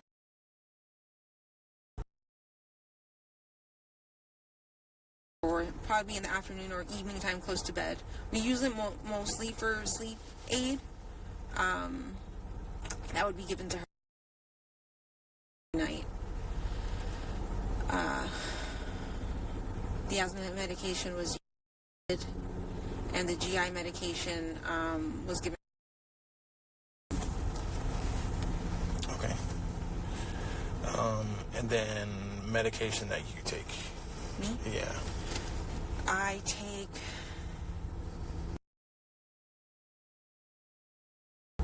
brand name for bipolar medication. I take anxiety medication.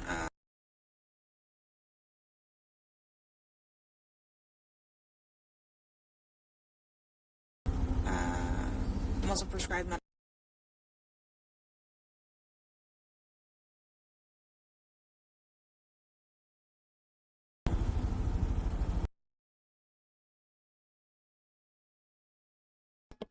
I think I'm accidentally pausing I had it. sleep surgery a few years ago, so I'm vitamin deficient. So they give me some high doses of medications to keep my vitamins balanced.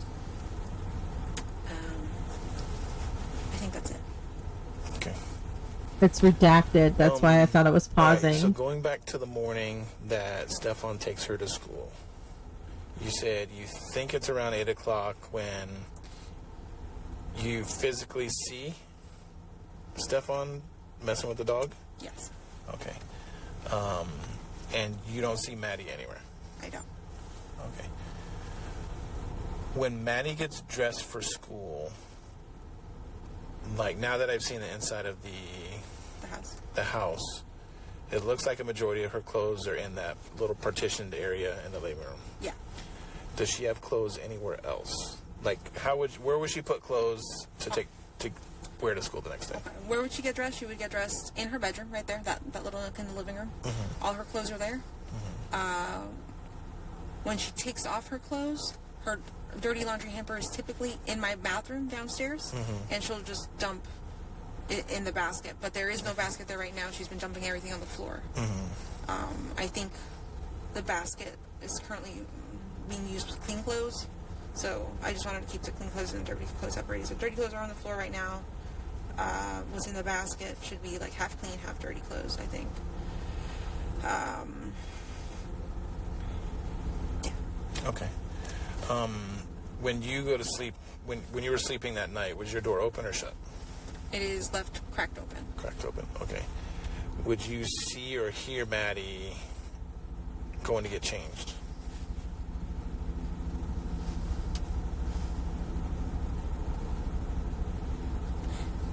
I would say yes, but if I weren't deep asleep, and I think I was deep asleep because I didn't hear anything until Stefan came and woke me up to try to get the dog. Okay, so he woke you up to help with the dog? Yeah. Okay, so you didn't hear tussling around or wrestling around in the kitchen that made you wake up to go help? No. It was him. He came directly into my room and grabbed the dog, and I got up. I shot up to try to help him. It was until later that after that is when I heard rustling in the kitchen. Okay. So he takes the dog out, took a potty or whatever it may be, and he comes back inside. Do you see him when he comes back inside?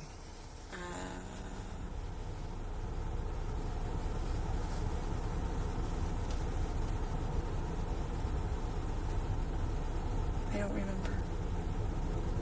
Okay. Do you remember him leaving, saying bye to you or anything like that when he was taking Maddie to school? I don't think so. I think at this point I was already back deep asleep. Okay. I'm pretty sure when he went to walk the dog and left, I fell right back asleep immediately. Okay. Now, you go back to sleep. You wake up because you have a doctor appointment to go get blood drawn or something like that. Yeah. And you told me your appointment was around 10 or something like that? 9, 10? Yeah, I'll tell you right now. I think it was 10:15.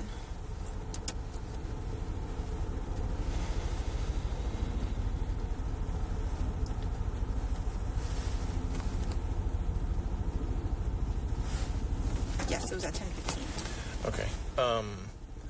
So you go to this appointment, and on your way back, did you talk to Stefan on the phone at all?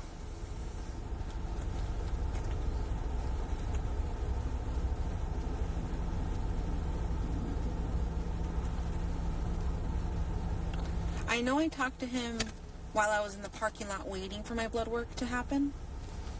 I just don't recall if I called him on my way home as well. It would seem like I would do that, but I just can't 100% tell you if I did do that or not. Okay. At what time did you and him meet back up here?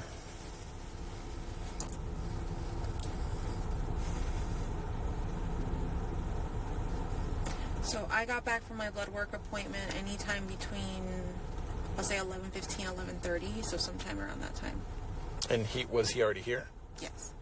Okay.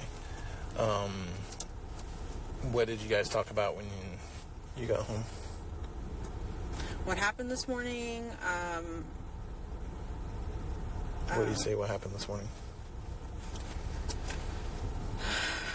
He's like, we had a good morning. We made really good time. Maddie got ready super quick. We were out the door super quickly. I was super impressed with our time. I tried convincing Maddie to go have McDonald's breakfast a few times, but she changed her mind and decided she didn't want to. She just wanted to sleep in the car. And the thing is, the night before, we had discussed, oh, Maddie, maybe he should leave a little bit earlier than normal so that you can go get breakfast with him at McDonald's. That would be a really cool... Wait, I thought she wanted to get up early to go hang out with her friends.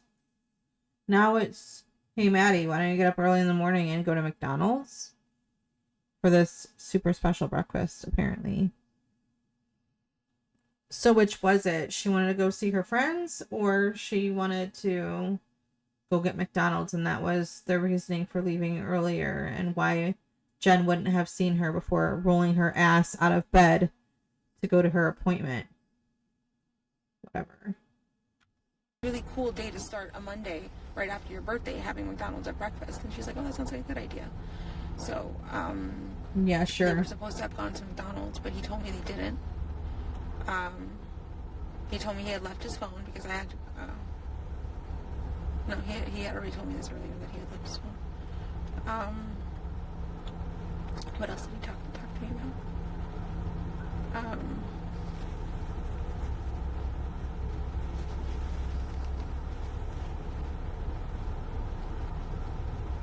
We sat in my room for a while, hung out.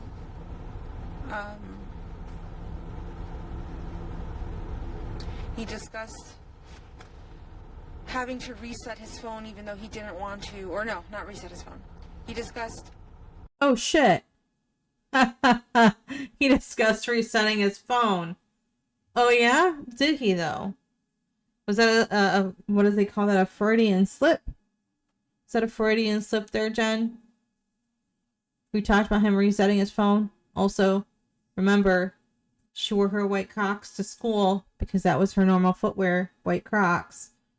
Again, they're talking about being in her room, and that white Croc was in that room. Both of them sitting in there. Didn't notice that the primary footwear that Maddie wore was in that bedroom. Needing to update his phone because he's been avoiding an update for so long. But I think it's time to do it. And I said, just do it. Stop avoiding it. Just do it. And he started the update. And then through the update, he's like, oh my God, I don't know what button I pressed, but I just factory erased my entire phone. And I said, that was stupid. How'd you manage to do that? He goes, I don't know. I wasn't paying attention and I just clicked the button and it happened. And I said, oh, okay. That's unfortunate. Or did he tell you he meant to reset his phone? No, he didn't tell me he meant to reset his phone. He acted like and said that it was an accident. Did you find that odd? Of course I find that fucking odd. That's suspicious as hell. Oh, man. Man. That's suspicious as hell, she said. Of course I find that odd. That's suspicious as hell. This is why I don't believe Jenn. Right here. This is one of the many times anyway. But this purpose, this reason, is why I do not believe Jenn. Why I think she's an effing liar. Because she says this right here. Of course I find that. So, Jenn likes to tell people what they want to hear. Remember when I say she's disingenuous? Nothing that comes out of her mouth feels genuine. Sounds like she's one of those people who's kind of a chameleon and knows how to say things to appease the current audience. And I don't think that would be something that she probably would have said in front of Stefan. I mean, the whole conversation would have been different if Stefan was right there. But I just think it's funny that this whole time she's talking like she's normal. Everything is normal-ish, you know, obviously other than her missing kid. Until the officer points something out to her. And then she's like, oh yeah, I find it this way. Really? Because that did not sound like it was your tone 15 minutes ago. That? Have you ever reset any kind of phone? Me? I have no idea how to do that now. Okay, have you ever had to do an update on a phone? I think so. On these phones, yeah. Sometimes it will ask me to just continue on with the update. And do I remember it ever asking me to erase? No. Got it. Okay. But he's got a Samsung. I have Apple, so I don't know if there is a difference or not. So. All right. Now that you mentioned phones, so Maddie had a phone. Yeah. And so instead of saying that's suspicious as hell, which sounds really bad, why wouldn't she have said that to the first place? Do I find it suspicious? No, he has a different phone than me. That's all she had to say. That's what I would have said. Well, I don't know. I don't know anything about Samsung. My brother gets on me all the time because I've had an iPhone since, I don't know, what was the one of the first, the iPhone 4, I think was the first time I got an iPhone. and I haven't looked back since. I've had the 12 Max Pro since like 2021 or 2022. I've only used iPhones the last darn near decade. So I have no idea how to use a Samsung. That's what he has. He prefers the Android operating system. I prefer the Apple operating system, iOS. It's just differences of opinions. I couldn't tell you much about his phone or what happens when he goes to do an update. I know that most of the time my updates occur when my phone is plugged in at night and I'm in bed, because that's when I have it set to update. That makes the most sense to me. So I just think it's weird that she didn't say that to begin with. Why didn't she just say, no, I didn't really think it was suspicious. I don't know how his phone works because I don't have the phone that he has. That's all she had to say. Instead, she said what she thought the officer wanted to hear. And explain to me what her attachment is to her phone. Her phone is her lifeline. That's how she talks to all of her friends. That's how she talks to any of us. She's constantly on video chat with her best friend, or talking to them, or playing video games with them. But she's on her phone pretty often. What exactly would you like to know about her phone? So,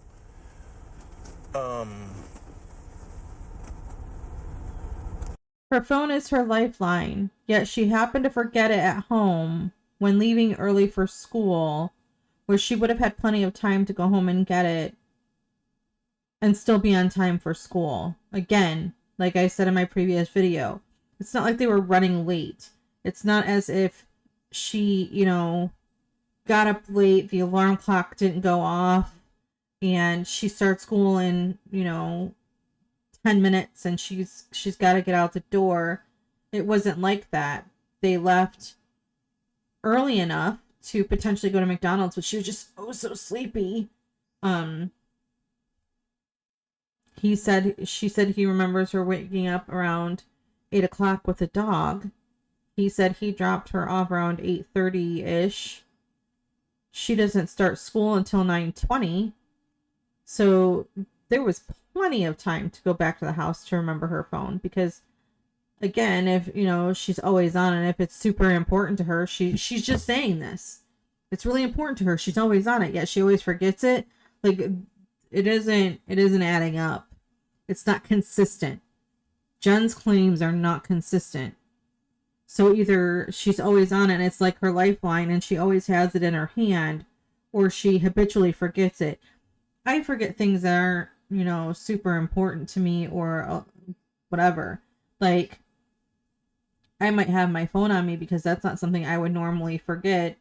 Or I sometimes I don't carry a purse. I have my backpack and I go grab that. Especially when my kids were little, I found a backpack was more useful than a small purse. That's something that it's second nature to grab it.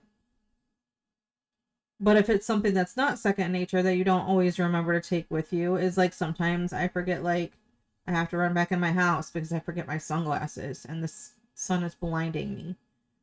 Trying to think of what else you might forget. It's like you put on your shoes. You don't normally leave your shoes because you don't want, some people, I guess, forget.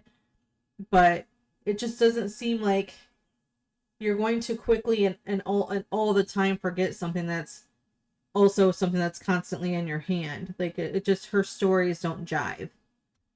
At one point you told either a deputy or officer or detectives that sometimes she leaves her phone at home when she goes to school. Yeah. How often do you think that is? I would say once every few weeks. It happens a lot. Like, for me, that's a lot.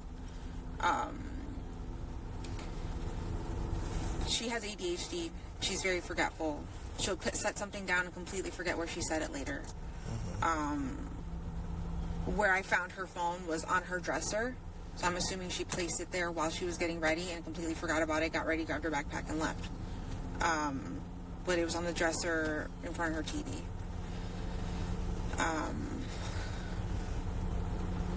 But for me, that's a normal thing for her to forget her phone. You sound when super Do you convinced. remember what time she went to bed on Sunday? I sent them to bed around 11 o'clock. Okay. Did you see him or her anytime after that other than in the morning? Or talk to them? Either via text or yell through the walls or... No, nothing like that. If anything, Stefan may have come down to use the restroom. Why wouldn't he use the restroom upstairs? Because our roommate does not like sharing. Our roommate does not like sharing bathrooms with men, and she asked that we don't use that bathroom, or that he doesn't use that bathroom specifically. So we've respected her wishes, and he's been using my bathroom this whole time. Okay. Were you supposed to work Monday? No, I was off. Okay. What about Tuesday? Off. Wednesday, I was supposed to work.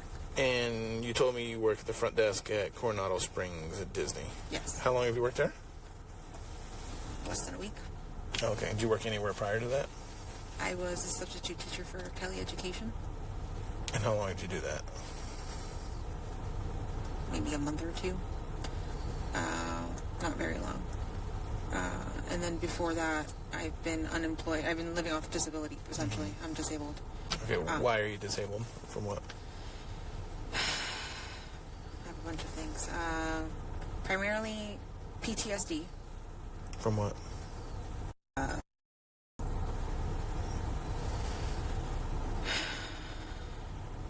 PTSD, bipolar 2.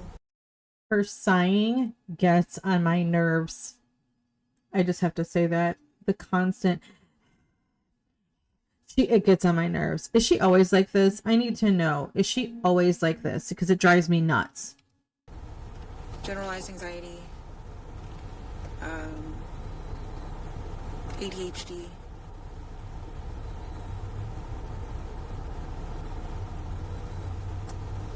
I think that's pretty much it with my psychiatric stuff. Okay, if you don't mind me asking, what happened with... I went on a date with a guy I had met. Was this before Stefan, or...? Yeah, this was before Okay. Stefan. This was it was a few years before Stefan. Or maybe the year before Stefan. But, met a guy at a car dealership who interviewed me for a job. I turned the job down, and he said, "Oh, great, I can't date my employees." And I said, "Oh, what do you mean?" He goes, "Yeah, I want to take you out on a date." And I said, "Oh, wow, I've never been asked out on a date in person before." And we went out on a date. He got really drunk. We got back to his place.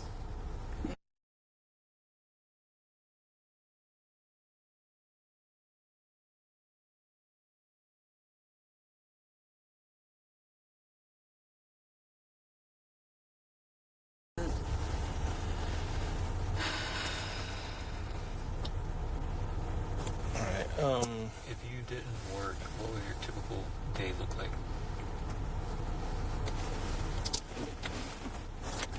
My entire day was focused around Maddie. On a normal basis?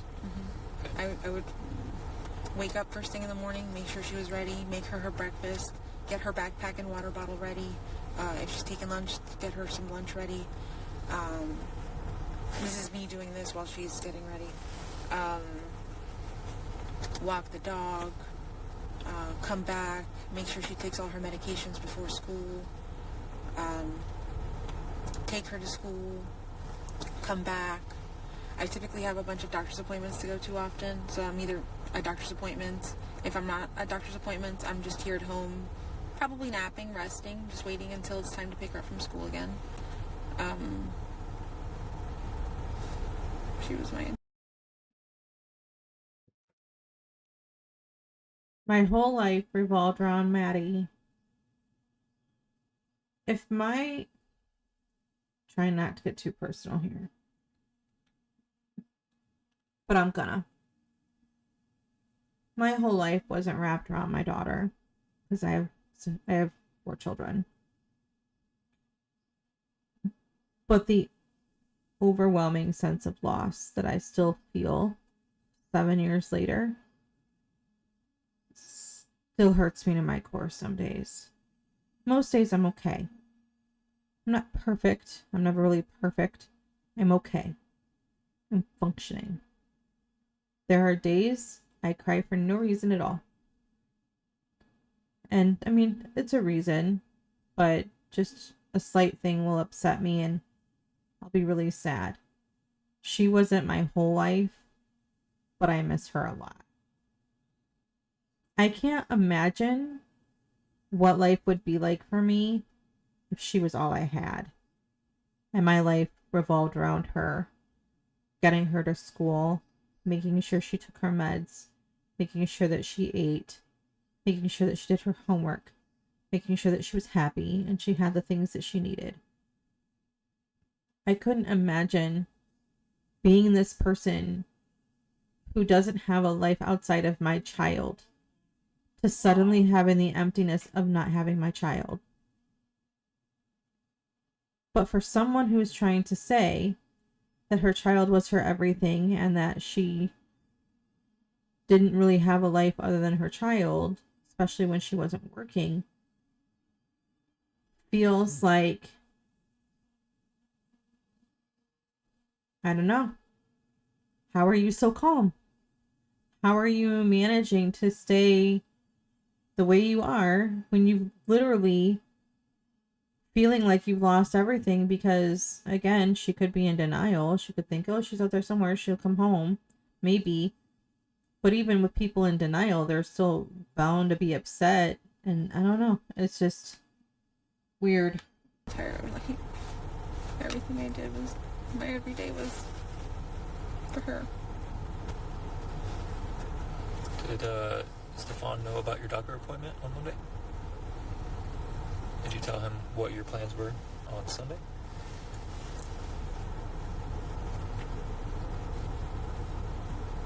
I'm not sure when I told him.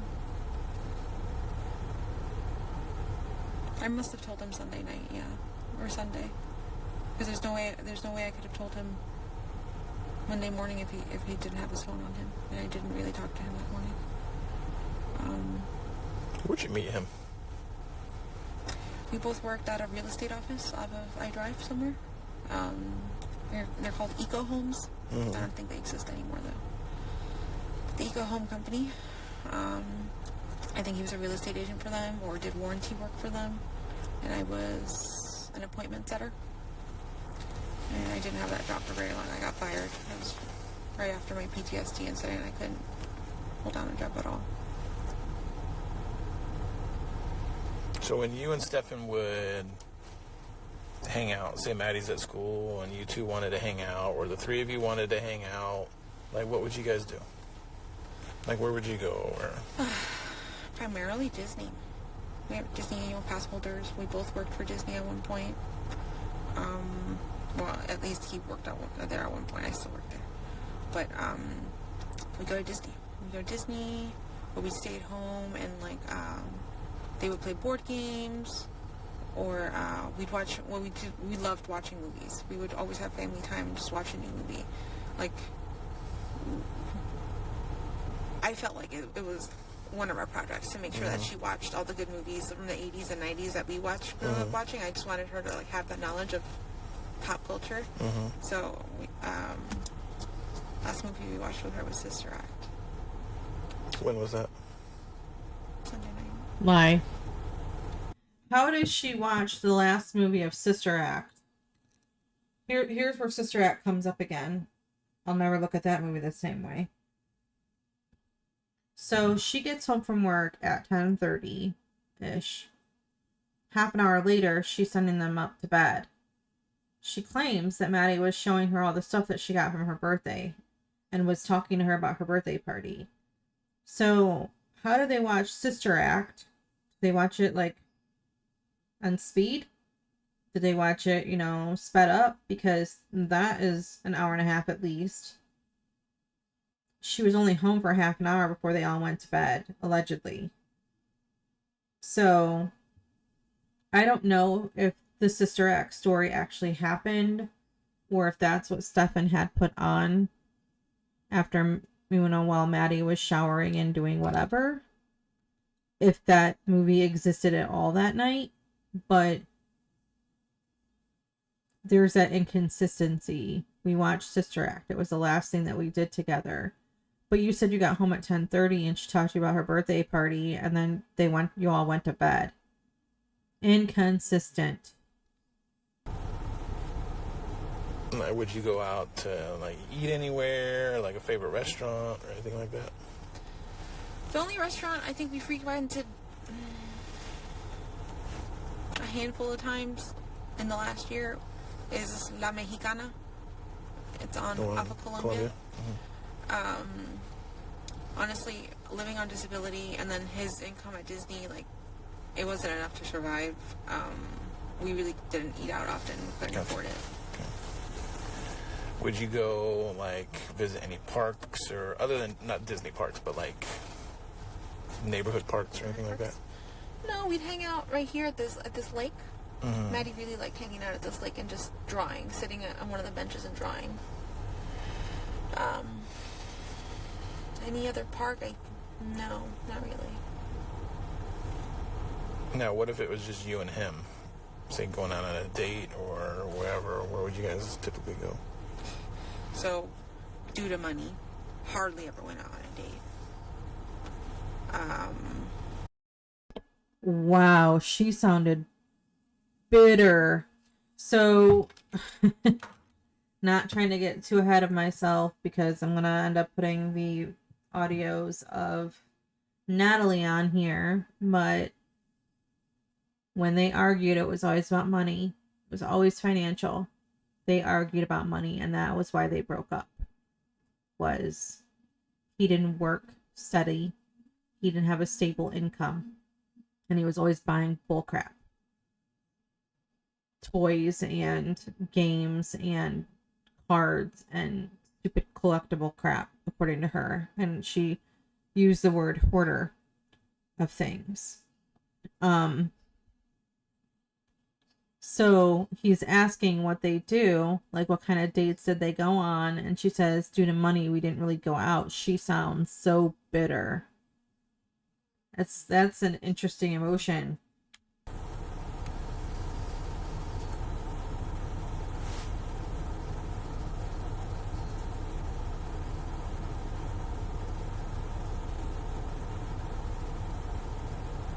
Honestly, we hardly went out on dates. There's only one date I can think of that we went on, and that was like years ago at the beginning of our relationship where we went to Disney Springs. I went to the Edison. I don't think we've had many date nights, just him and me. It's always been the three of us doing something, going to dinner, going to Disney Springs.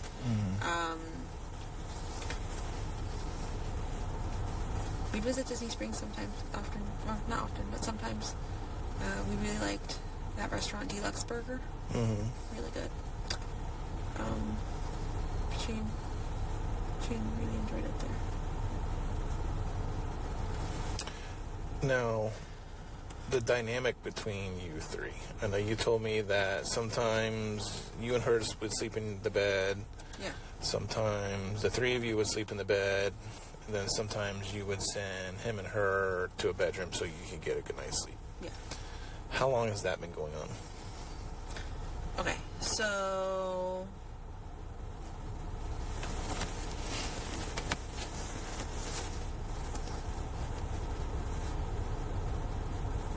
Long pause. I'm going to say back in June. Thinking up a lie. You get long pauses when she's thinking up a lie. So she's thinking June. That would have been June of 2024. No, 2023. So that would have been when 12-year-old Maddie would go to sleep with her now ex-boyfriend. Because, let's backstep here. He moved out the beginning of December, end of November if you're asking Natalie, beginning of December if you're asking Jenn. which could be within a week or two of each other. Thanksgiving time, whatever. Okay. They broke up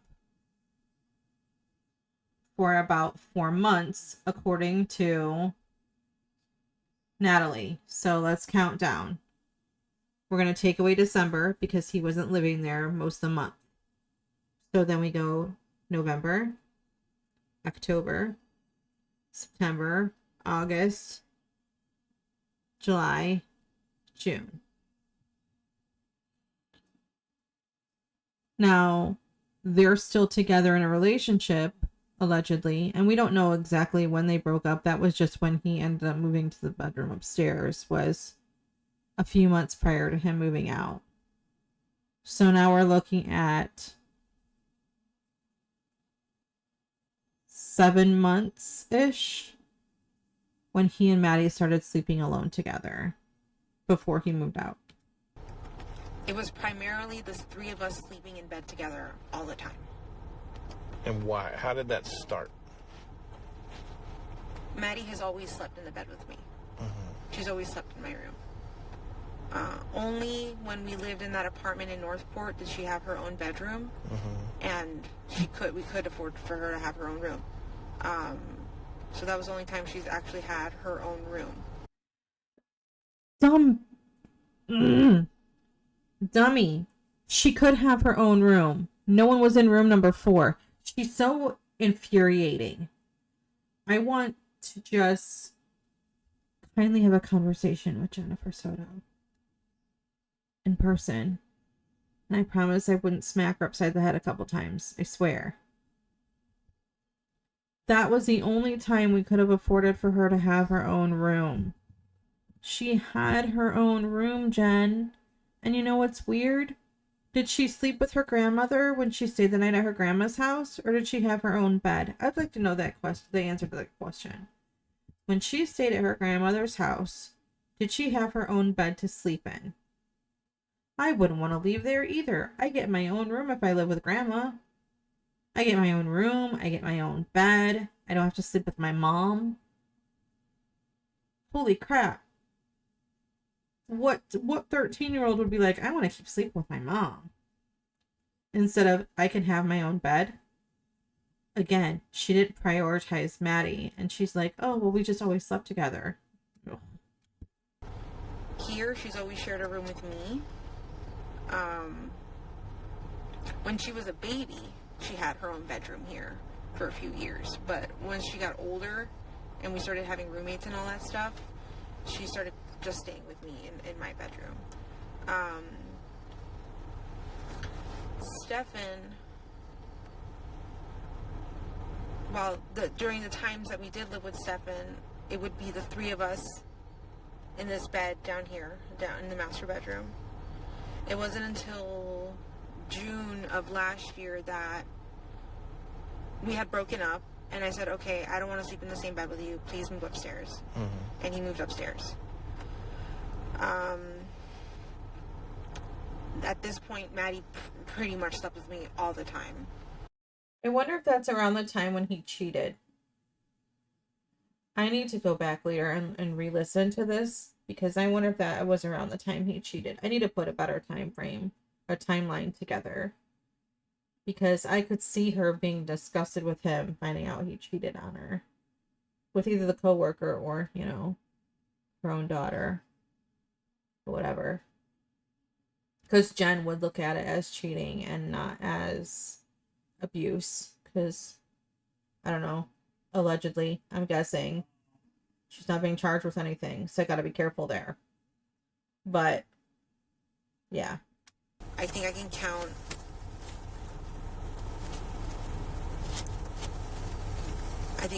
maybe on one hand how many times she's gone upstairs to sleep with him alone, because I wasn't comfortable with it. I was like, no, this it doesn't look right, like it just doesn't seem right, like I'm not comfortable with it. Maddie, you gotta sleep with me. And I've told him that. But there were times that they begged for sleepovers, like, please, we just want to stay up late watching movies. And I would be too tired to stay up late, so I would say, fine, go ahead and do it. But it's so weird to me. Really, Jenn? Really? Please, please, please, can we have a sleepover? Please, can we have a sleepover? Jesus Christ, they're not like two little girls. You're talking about a 12-year-old and a 37-year-old man. Are you freaking out of your mind? I mean, obviously the answer to that is yes. A parent would be out of her ever-loving mind to even entertain that. I'm sorry. If I was dating some dude, half dating some dude, found out he cheated on me, and then he said he wanted to have a sleepover with my daughter, who's 12, I'd be like, get the out of my house. He's not contributing financially anyway, which, again, they broke up over money, not because he cheated, allegedly, supposedly. But, like, if a 37-year-old boyfriend of mine, non-boyfriend person, said, I want to sleep, can we please sleep together and stay up and watch movies? And I would say, absolutely not, get the heck out of my house. I would kick him out of my house so fast, it would be like The Exorcist, because his head would be spinning and there might be pea soup. If there was even remotely a suggestion. Like, it's so bizarre that she says it so, oh, I had this rule and I said absolutely not, but then I just caved because I wanted that good night's sleep. I want to, this woman. Just this once, like. When did you start becoming comfortable with it?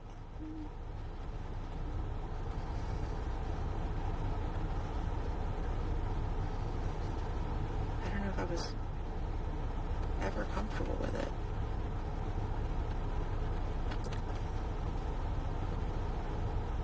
But you told them to go Sunday night to go sleep together.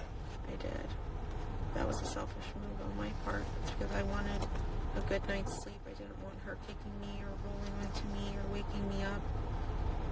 Or to hear her alarm so that it woke me up. I wanted to keep sleeping until I needed to sleep. Because I just had not, with my training schedule, I have not had a good night's sleep. My medication was out of whack. I was feeling funny and not like myself. And I knew that I needed another night's sleep and my medication in my body, like ASAP, so I needed to go to bed. I don't like Jenn Soto.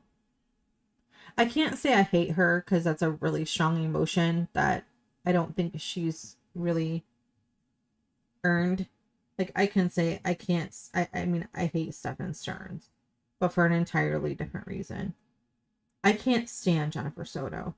I cannot stand this woman. It was kind of selfish on my part. Ma'am, everything has been selfish on your part. Everything. Having this man in your house around your daughter who, like, people believe Jenn that she didn't know that he was doing anything nefarious. I don't know how she could not know.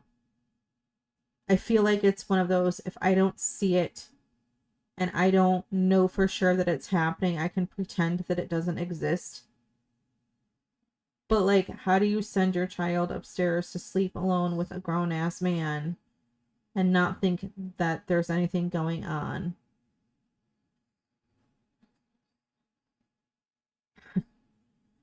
I do not like Jennifer Soto. I think she's an asshole. I think she prioritized herself. She just said it was selfish of me. Maddie was my whole life, but I was selfish.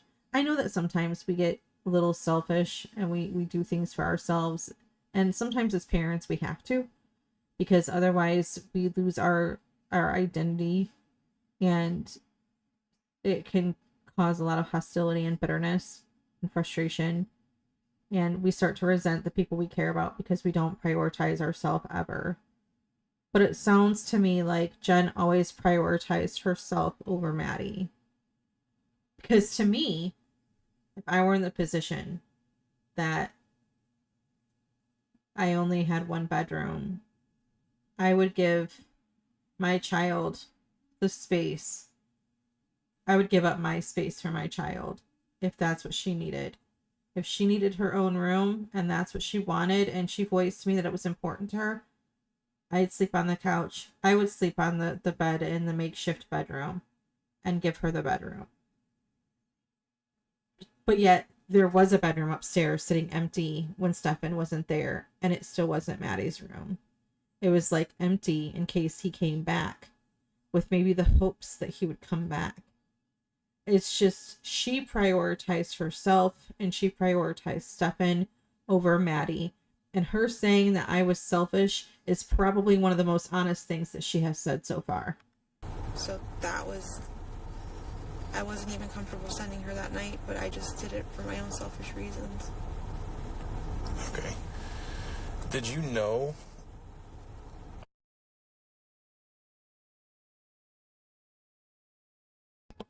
This is redacted. It's not that I paused it on accident again.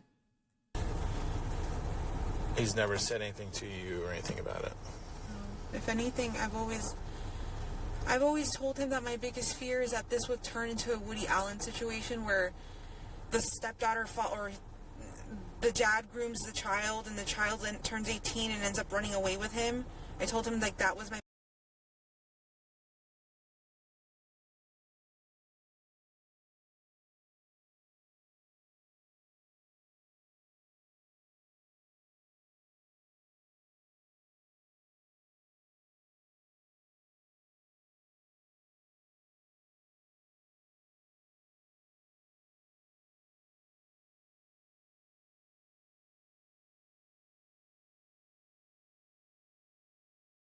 He's never said anything to you or anything about it. If anything, I've always told him that my biggest fear is that this would turn into a Woody Allen situation where the stepdaughter or the dad grooms the child and the child turns 18 and ends up running away with him. Okay, so she slips up and she says, the stepdaughter falls. She was about to say the stepdaughter falls in love. But the dad grooms the child turns 18 and ends up running away from him. So Woody Allen allegation. Woody Allen was not married to Mia Farrow. They were together a really long time. Well, I think, okay, he did marry Mia Farrow.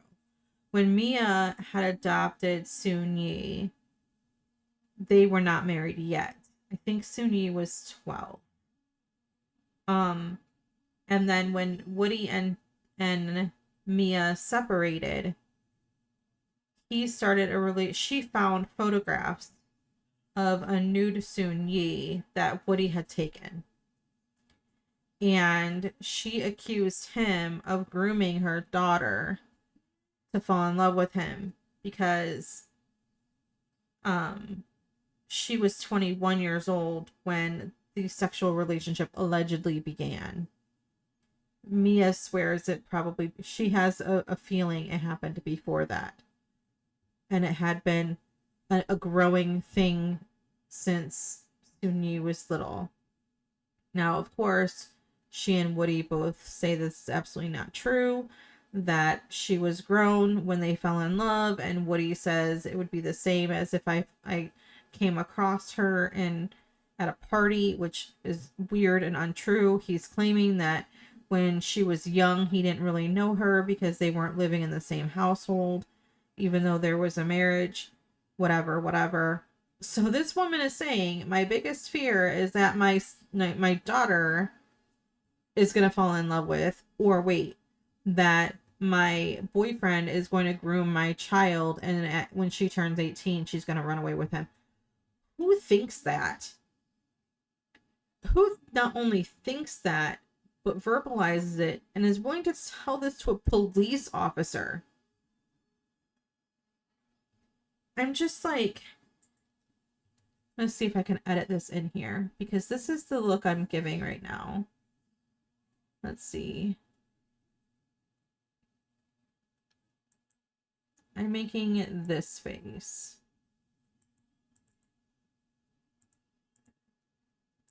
Where is it?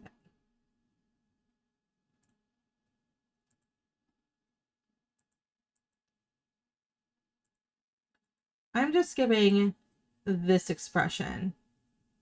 I know that anybody who has seen Sex and the City would be like the Carrie slow blink. Like, what am I listening to right now? It was always my biggest fear that the guy is going to groom the child and the child turns 18 and ends up running away from him.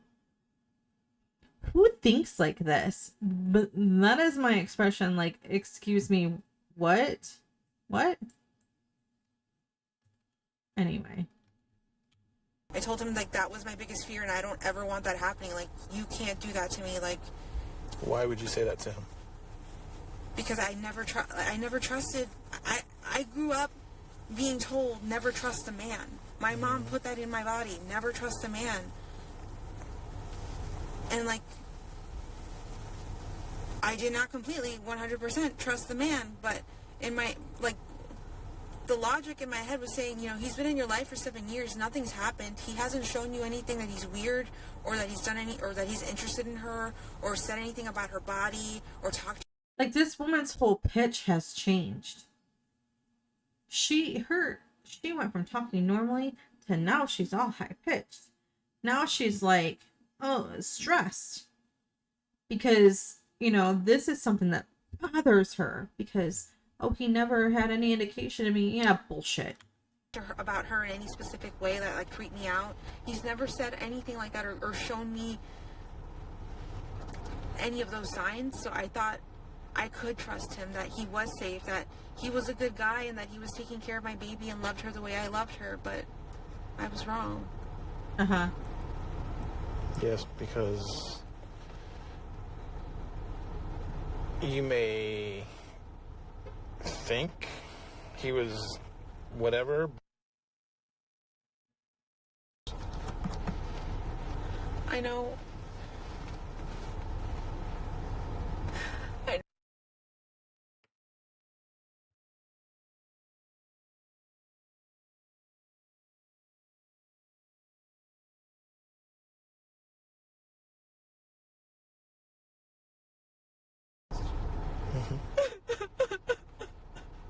Oh my god.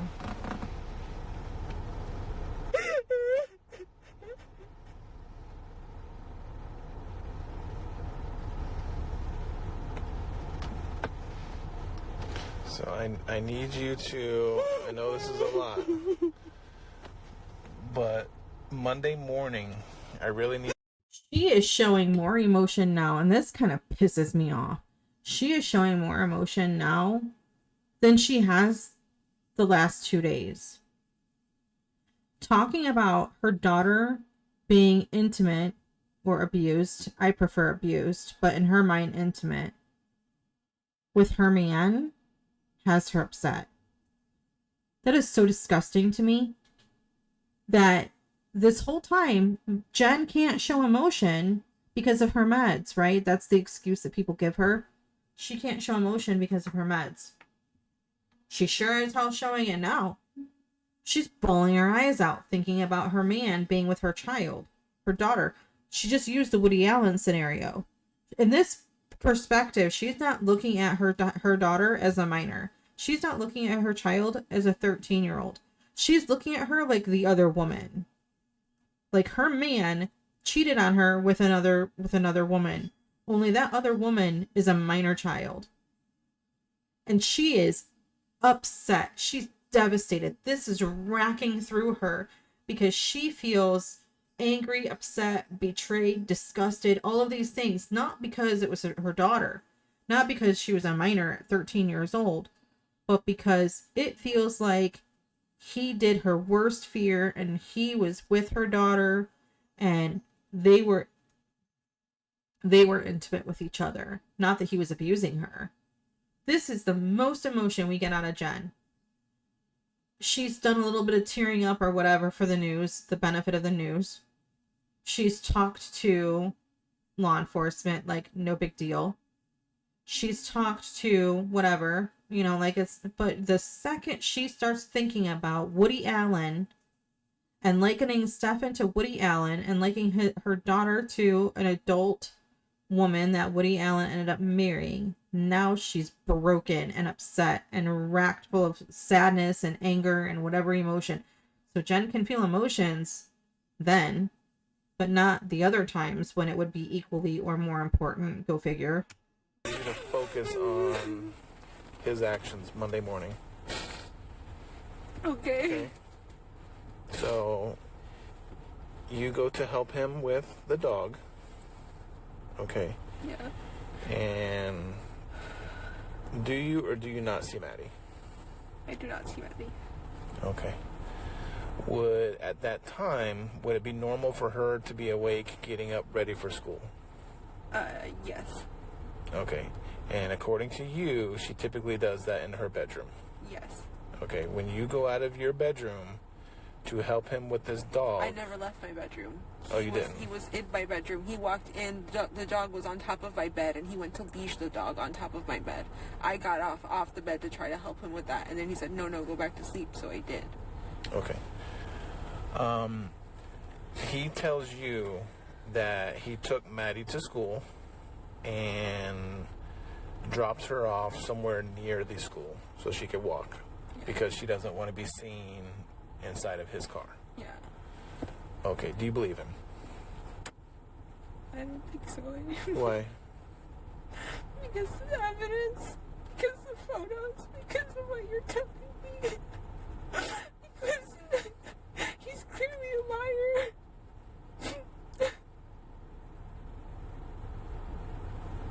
I want to hope my daughter's alive and out there, that she was taken. But I don't know anymore. Well, I can be fairly confident that a stranger did not take Maddie. The only person she was with was Stefan.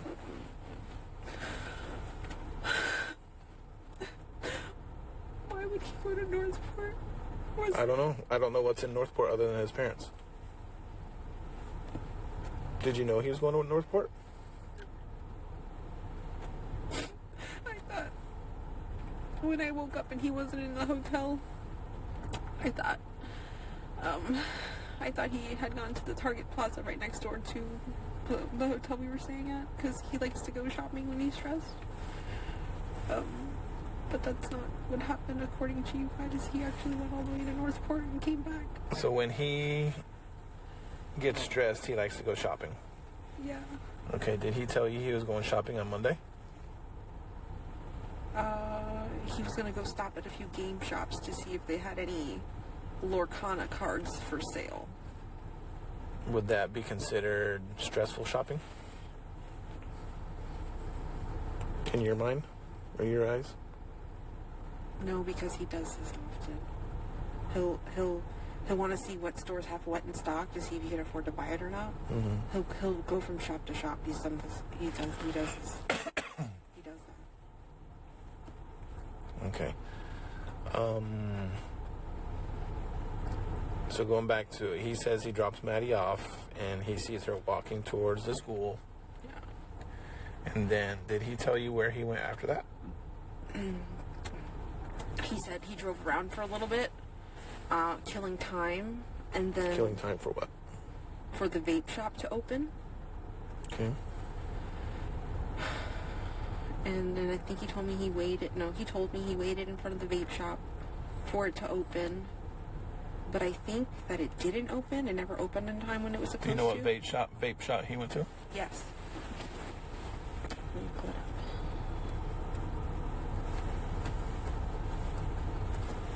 And I know that I brought this vape shop up to one of the other detectives earlier, and I had shown them this location.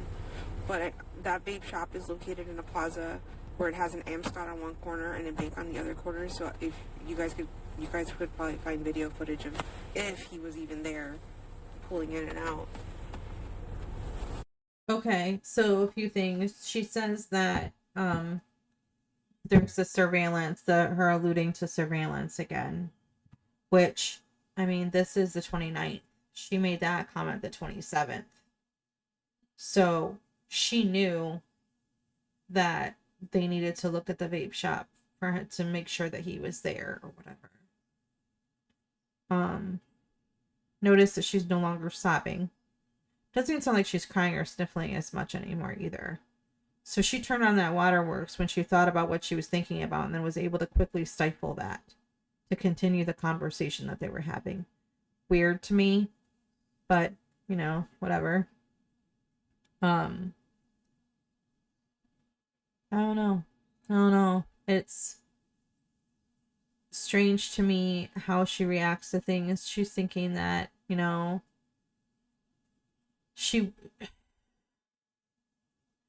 there's one of two scenarios here, that she didn't actually know that morning that the reason he was, you know, wanting her to stay in bed was because he needed to figure out what to do with Maddie.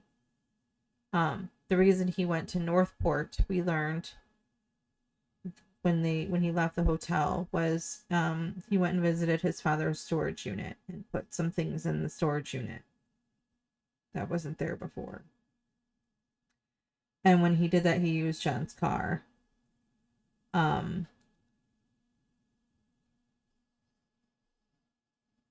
So now she's like, oh, that's suspicious, and I don't know why he would do that, and all of these things. Now suddenly she's like, I don't know what to think anymore. I don't know that it's not that she couldn't trust him before.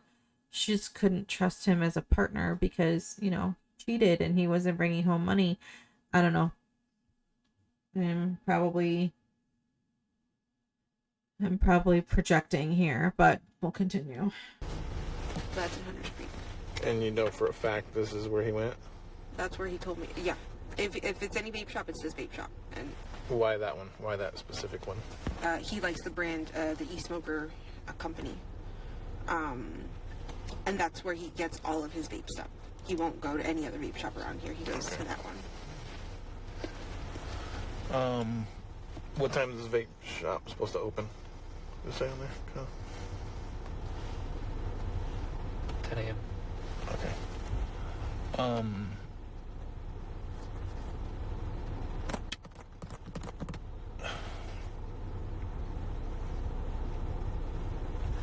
When you guys are here, are you guys assigned garage remotes for the? How many of those do you have?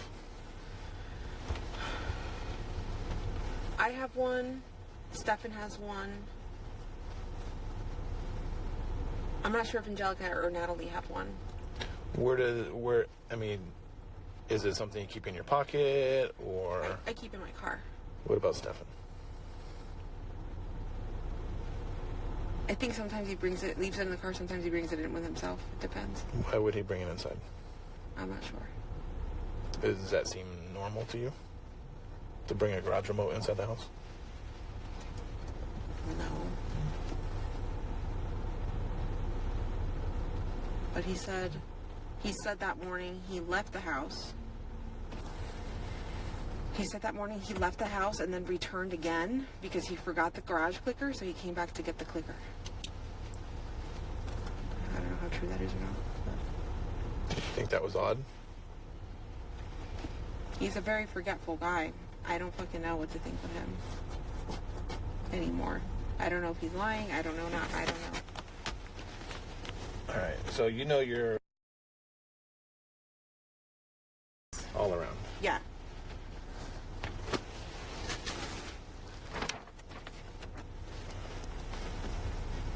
That's Maddie asleep in the car.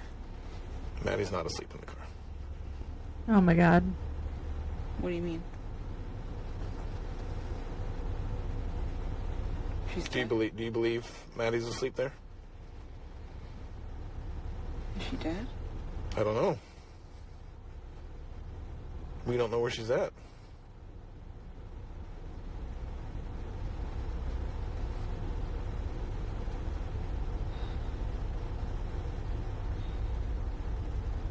That's an odd way for her to be laying down sleeping. Dude, I don't know how she's not vomiting. Okay, she just got really upset. We've heard the upset. We've heard the sobbing. So we know she can get emotional. I would have opened that car door, because I'm assuming they're sitting in the car, or wherever I'm at, I would have thrown up. They just showed you a picture of Maddie she's not sleeping. And she's just, again, flat. That seems like an odd way for her to be laying. That could be shock. But, lady, you were just emotional 3 minutes ago.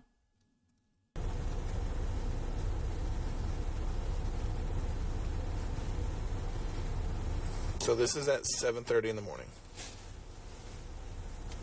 Ish.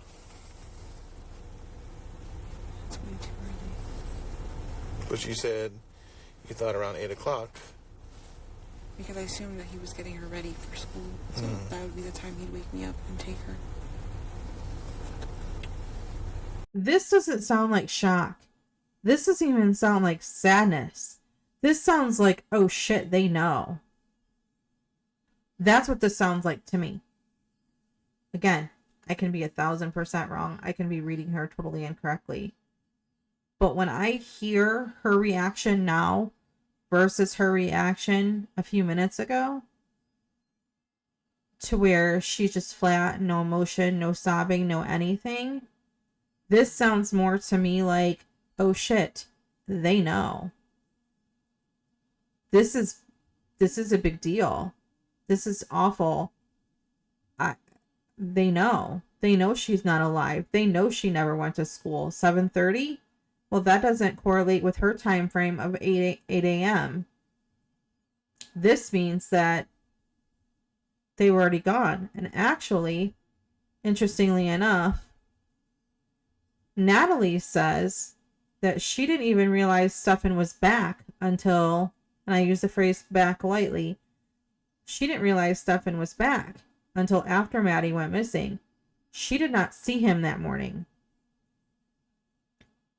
She said that she got home with her son around 6 the night before, and they went to bed early because they all had to get up early in the morning, and he's very scheduled, and they just had a really busy weekend and they were tired.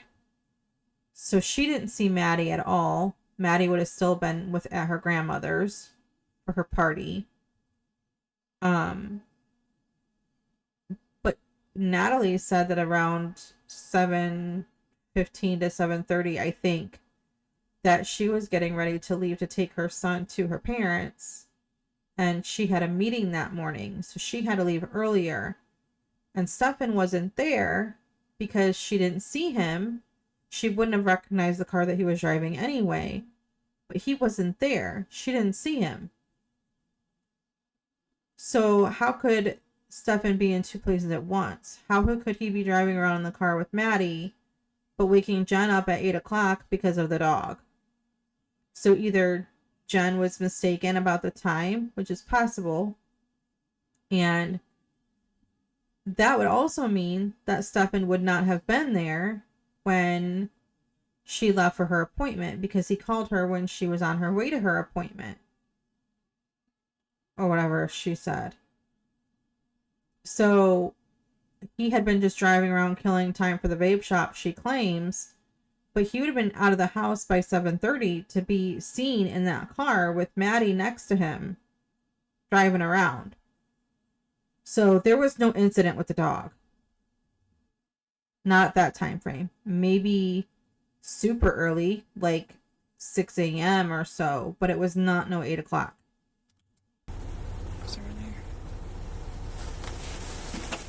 Just for the recording, this is a video from within the complex that shows the front angle through the windshield.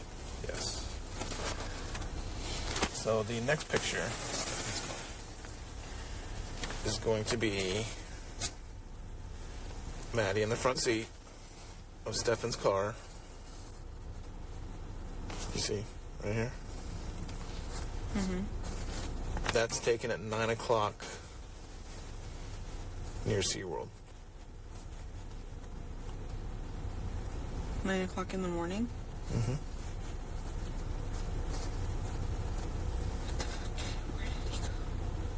I'm hoping you can tell me that. Went to SeaWorld? He's near SeaWorld.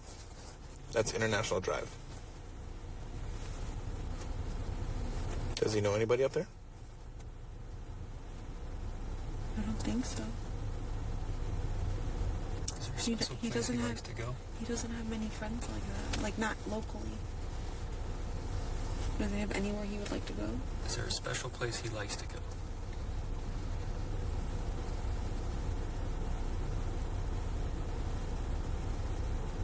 Nothing I can think of.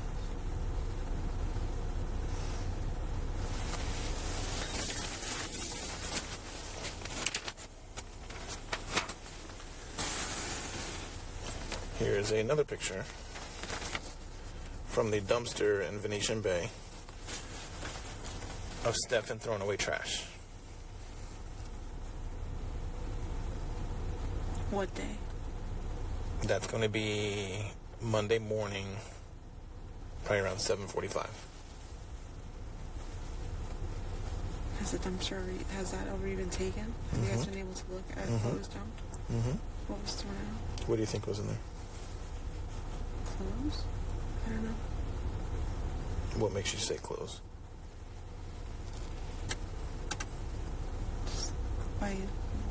I can't tell what he's holding. I don't know if it's a plastic bag full of stuff or... Inside of that bag is Maddie's backpack, Maddie's school computer, and one of her Crocs.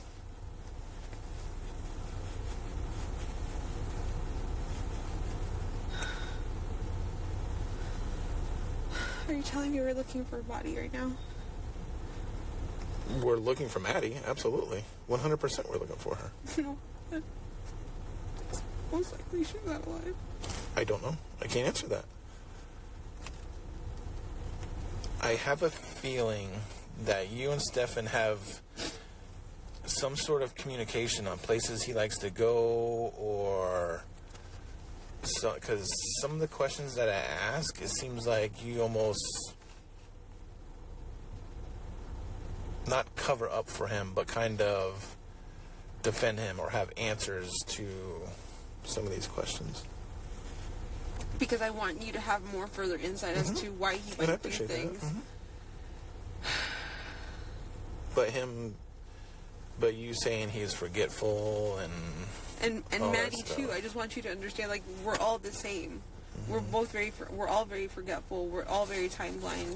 It's just part of our ADHD. I just want you to know, like, what kind of grades does she make at school? Not great. What about her attendance record? she's got a lot of doctor's appointments that we've gone to, so she's got a lot of absences. Are they excused or unexcused? I want to say for the most part excused. I bring, every time we take her to a doctor's office. Okay, I just looked it up for educational purposes only. He mentioned SeaWorld. That is a 33-minute drive to where she was found, Hickory Tree Road in St. Cloud. I'm trying to see. Hickory Tree Road is about where her body was found. Where is... Okay, I'll do this. I'm going to push play, and while I look up one more thing. So I bring a note. Mm. Do you know that for sure, or... We're working on getting her school attendance record. I'm just wondering if you being a parent, I would hope that you would know kind of like what her... Because I know my daughter's school, that if any of them miss one period or 2 periods or something like that, they will call me and say, hey, such and such missed periods 3 or missed period 7 or something like that. They don't do that. They send out an email and a voicemail, like an automated. Okay, an email and a voicemail, like an automated. Right there. I said that in my first video, that it didn't make sense to me when she was making that first report to police, that she got an email. Why wouldn't she get a voicemail? Why wouldn't they call her? Why would it only be an email? Okay, I just looked it up. So SeaWorld, so Maddie went to Hunters Creek Middle School. Hunters Creek Middle School is super close to SeaWorld. I went to Hunter Creek Middle School, Florida.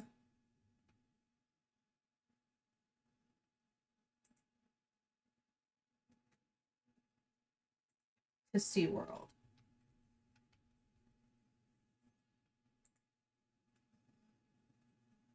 -minute car ride. It's a 16-minute car ride from Hunters Creek Middle School to SeaWorld Orlando. Let's see if I can put this up on the screen. I'm gonna have to go soon. Okay. So I looked it up. What we're looking at is a map of Hunters Creek versus SeaWorld. So you can see that it's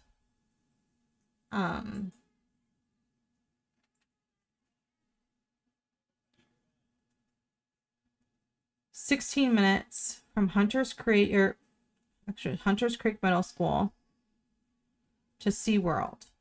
This is where they saw him driving around with Maddie in the car.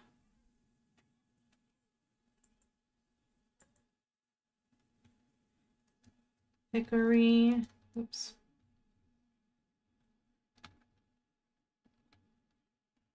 Tree Road, St. Cloud, Florida. This is where her body was found. In this area. Alligator Lake. Yikes. So it's kind of a... Okay, so Florida is a lot like my state. When you have a curve, this is when the road name changes. So it goes from construction management, it looks like, to Hickory Tree Road. So somewhere in this stretch of road, up it goes onto this. Yes, Hickory Tree is kind of long. So this is the road. I feel like Pearl Lake sounds familiar. I'm not quite sure why. But around this location over here is where she was recovered. So this is a whole point, this point to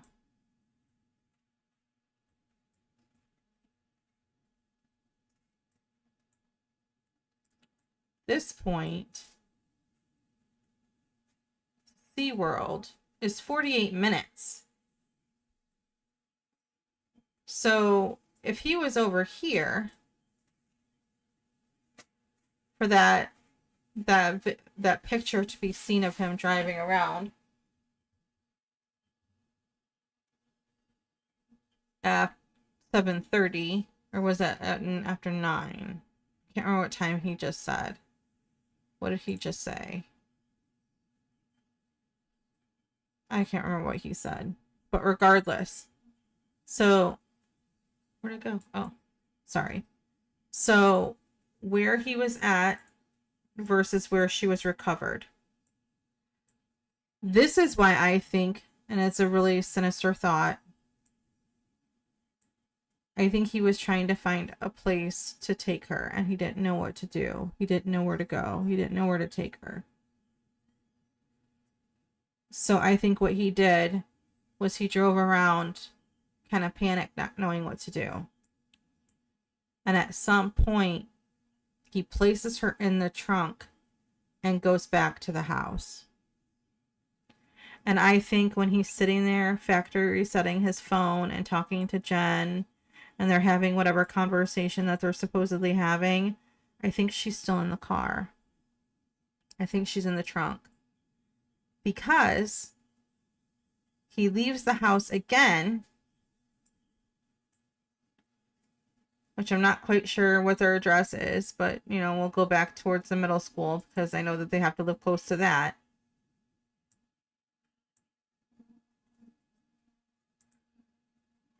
So let's get rid of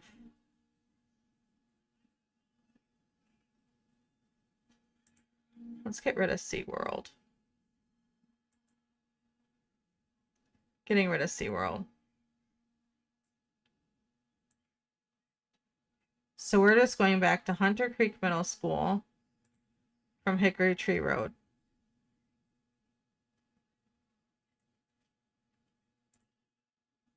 Directions.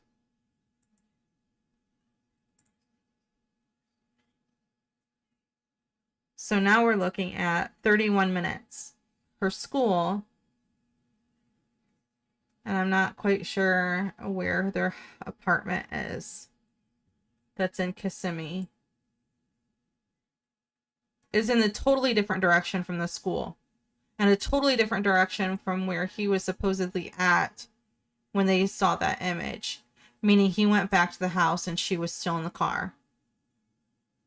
So I think when he left to go wherever, when Jenn went to the school, the second time he allegedly accidentally left his phone, I suspect that she suggested this area. For whatever reason, he went in the opposite direction. But see, this is more, what's out here? Lakes? Canal? There isn't, this seems like a kind of remote Bigfoot septic systems. That's weird. Horse. You know, there's a horse farm or ranch there. I mean, I'm assuming this is pretty like rural residential type. I mean, there are rural areas of Florida, just like with most states. Not everything is huge and built up. So this all looks like remote kind of area. This isn't as built up as, you know, this area is. Whereas you see, you scroll in, you see streets. You go over here, you scroll in, you see nothing. You see roads, like obviously there's houses here, but you don't see that grid of housing development out this way. Diesel's custom carts. You have a couple of, you know, businesses that are kind of intermittent. Ranch services, which, you know, another horse farm, it looks like. Oh, we have horses and boarding. So this isn't as developed over here. But he was seen changing his blown tire around somewhere between 2:15 and 2:30. When she would have been coincidentally and conveniently sitting at the school. So when you think about the reality that Maddie may have been in the trunk of the car when he was sitting there talking to Jenn, is really gross. So let's go back to what they're talking about. My voicemail saying your child was absent today from Hunter's That's what I just said. School. But not period 1, 2, 3. And it's not early in the morning like some other states do. It's late in the evening at 5 o'clock. Or it's really late. Totally after the fact. Yeah, totally after. Like it's. Have you got a lot of those phone calls of her missing class?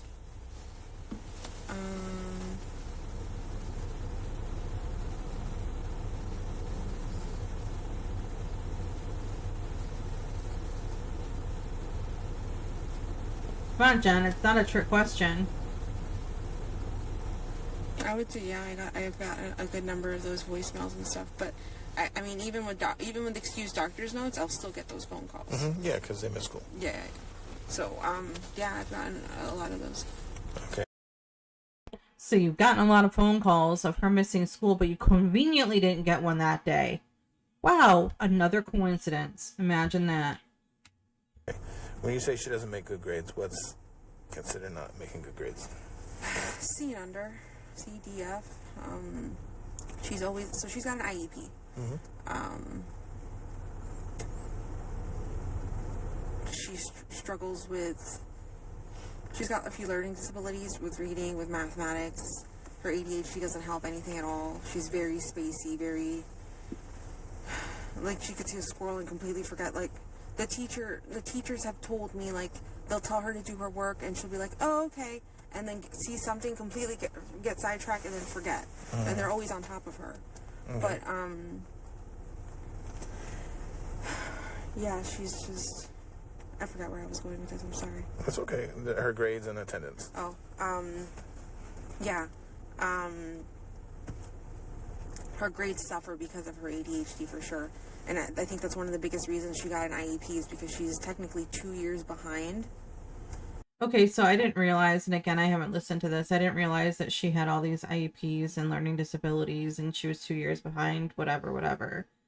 I'm sure being drugged constantly doesn't help. I'm just throwing that out there. You know, if she's struggling in school and she's behind and she's not, how is she getting below C's if she's on an IEP and she's technically 2 years behind? Then they should be grading her and testing her according to her level, right? Like if she's behind, they're not going to perpetually keep a child behind to where she can never catch up. They're going to grade her on what she knows for the most part, I think. I would imagine. Because, you know, how discouraging is that? You're doing the best you can, and the best you can is still C's, D's, and F's. Like, what's the point of even trying then? I don't see why there would be a point to try. I would give up. Who wouldn't? Who wouldn't want to give up? Like, what's the point? It's defeating. So she's saying that, you know, oh, she didn't do well in school. They're always on her to get her work done because she's spacey and all of this and that and the other thing. Well, IEP, they're supposed to accommodate for all of that. So maybe if she wasn't drugged all the damn time, you're giving her these uppers and these downers constantly. I'm sure that that is probably messing with her leveling of being her ability to focus and stay awake and all of that.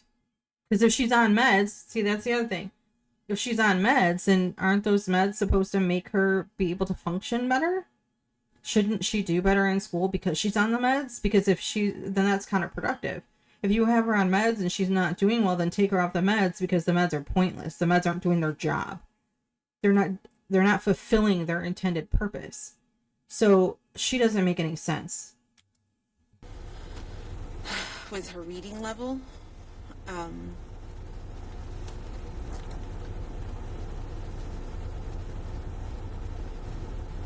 Okay.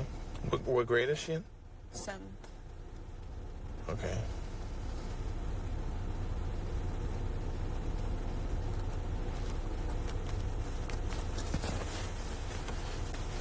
And I know we talked last night too, and I just kind of want to reiterate, has she had any changes in her behavior in the past few years?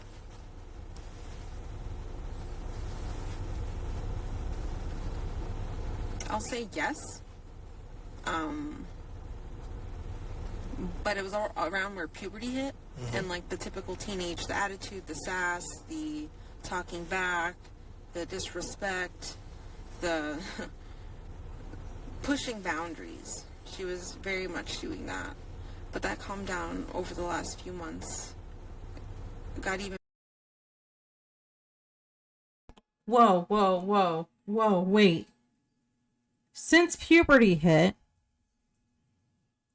the sass, the attitude, the being combative, the testing boundaries. You mean to tell me that all of these issues started when the abuse started? And she started getting better the last few months?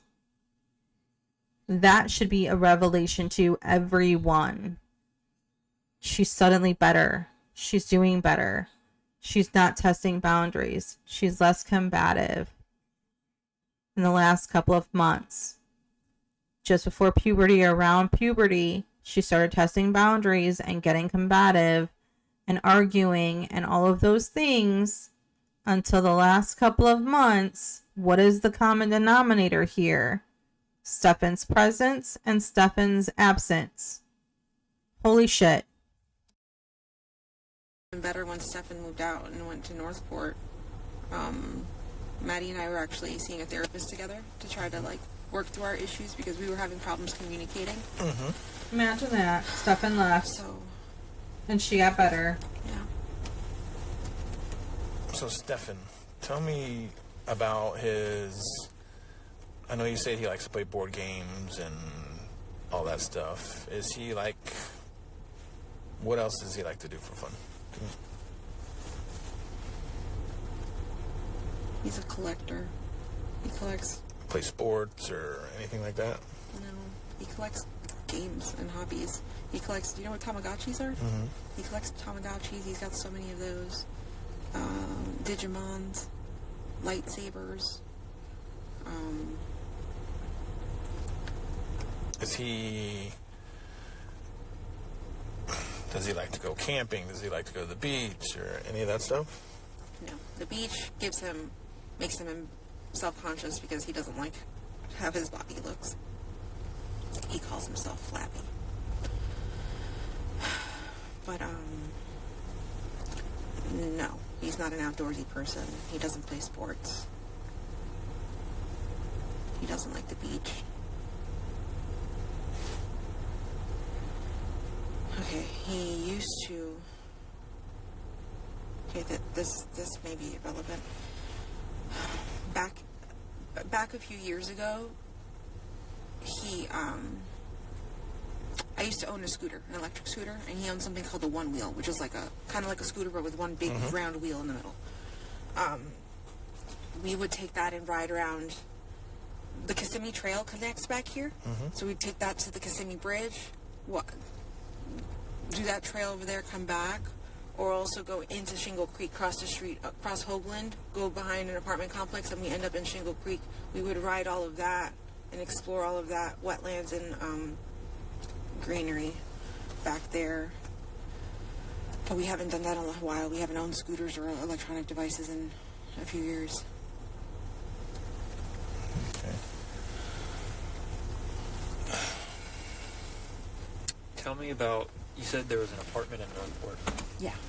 Is that Stefan's mom's and dad's? Or you guys had a separate apartment? We rented our own separate apartment. Okay, where was that? Obviously Northport, but do you remember the complex name? Let me see.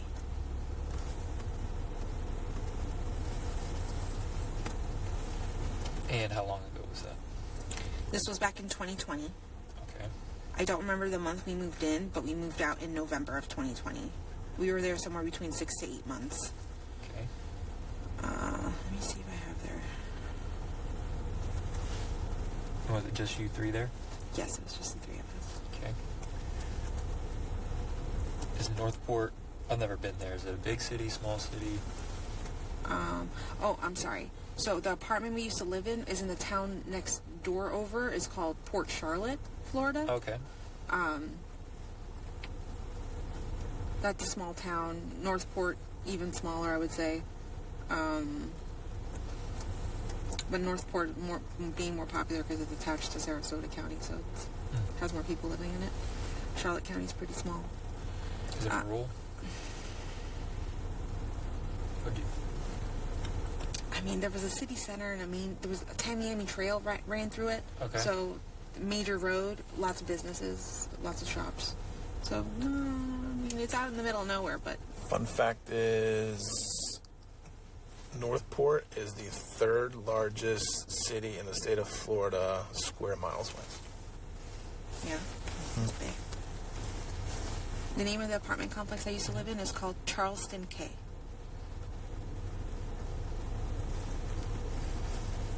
Does it still exist today? Is that still what it's called?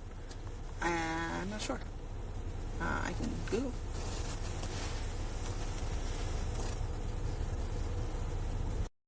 Okay, I'm going to pause this for tonight and come back to this tomorrow at 2 minutes and 46 seconds in so I can kind of remember. But I'm going to close this one out with notice how calm she is again. So it could be part of her, bipolar disorder or whatever. But she can flip very quickly between being emotional and then not. Just matter of fact, I don't know. So this is why it leads me to not believe it's the meds, but it's just her and her compartmentalization and the way she handles things. But it just seems like when the topic is about Maddie, she isn't overly emotional unless it's connected to her in some way.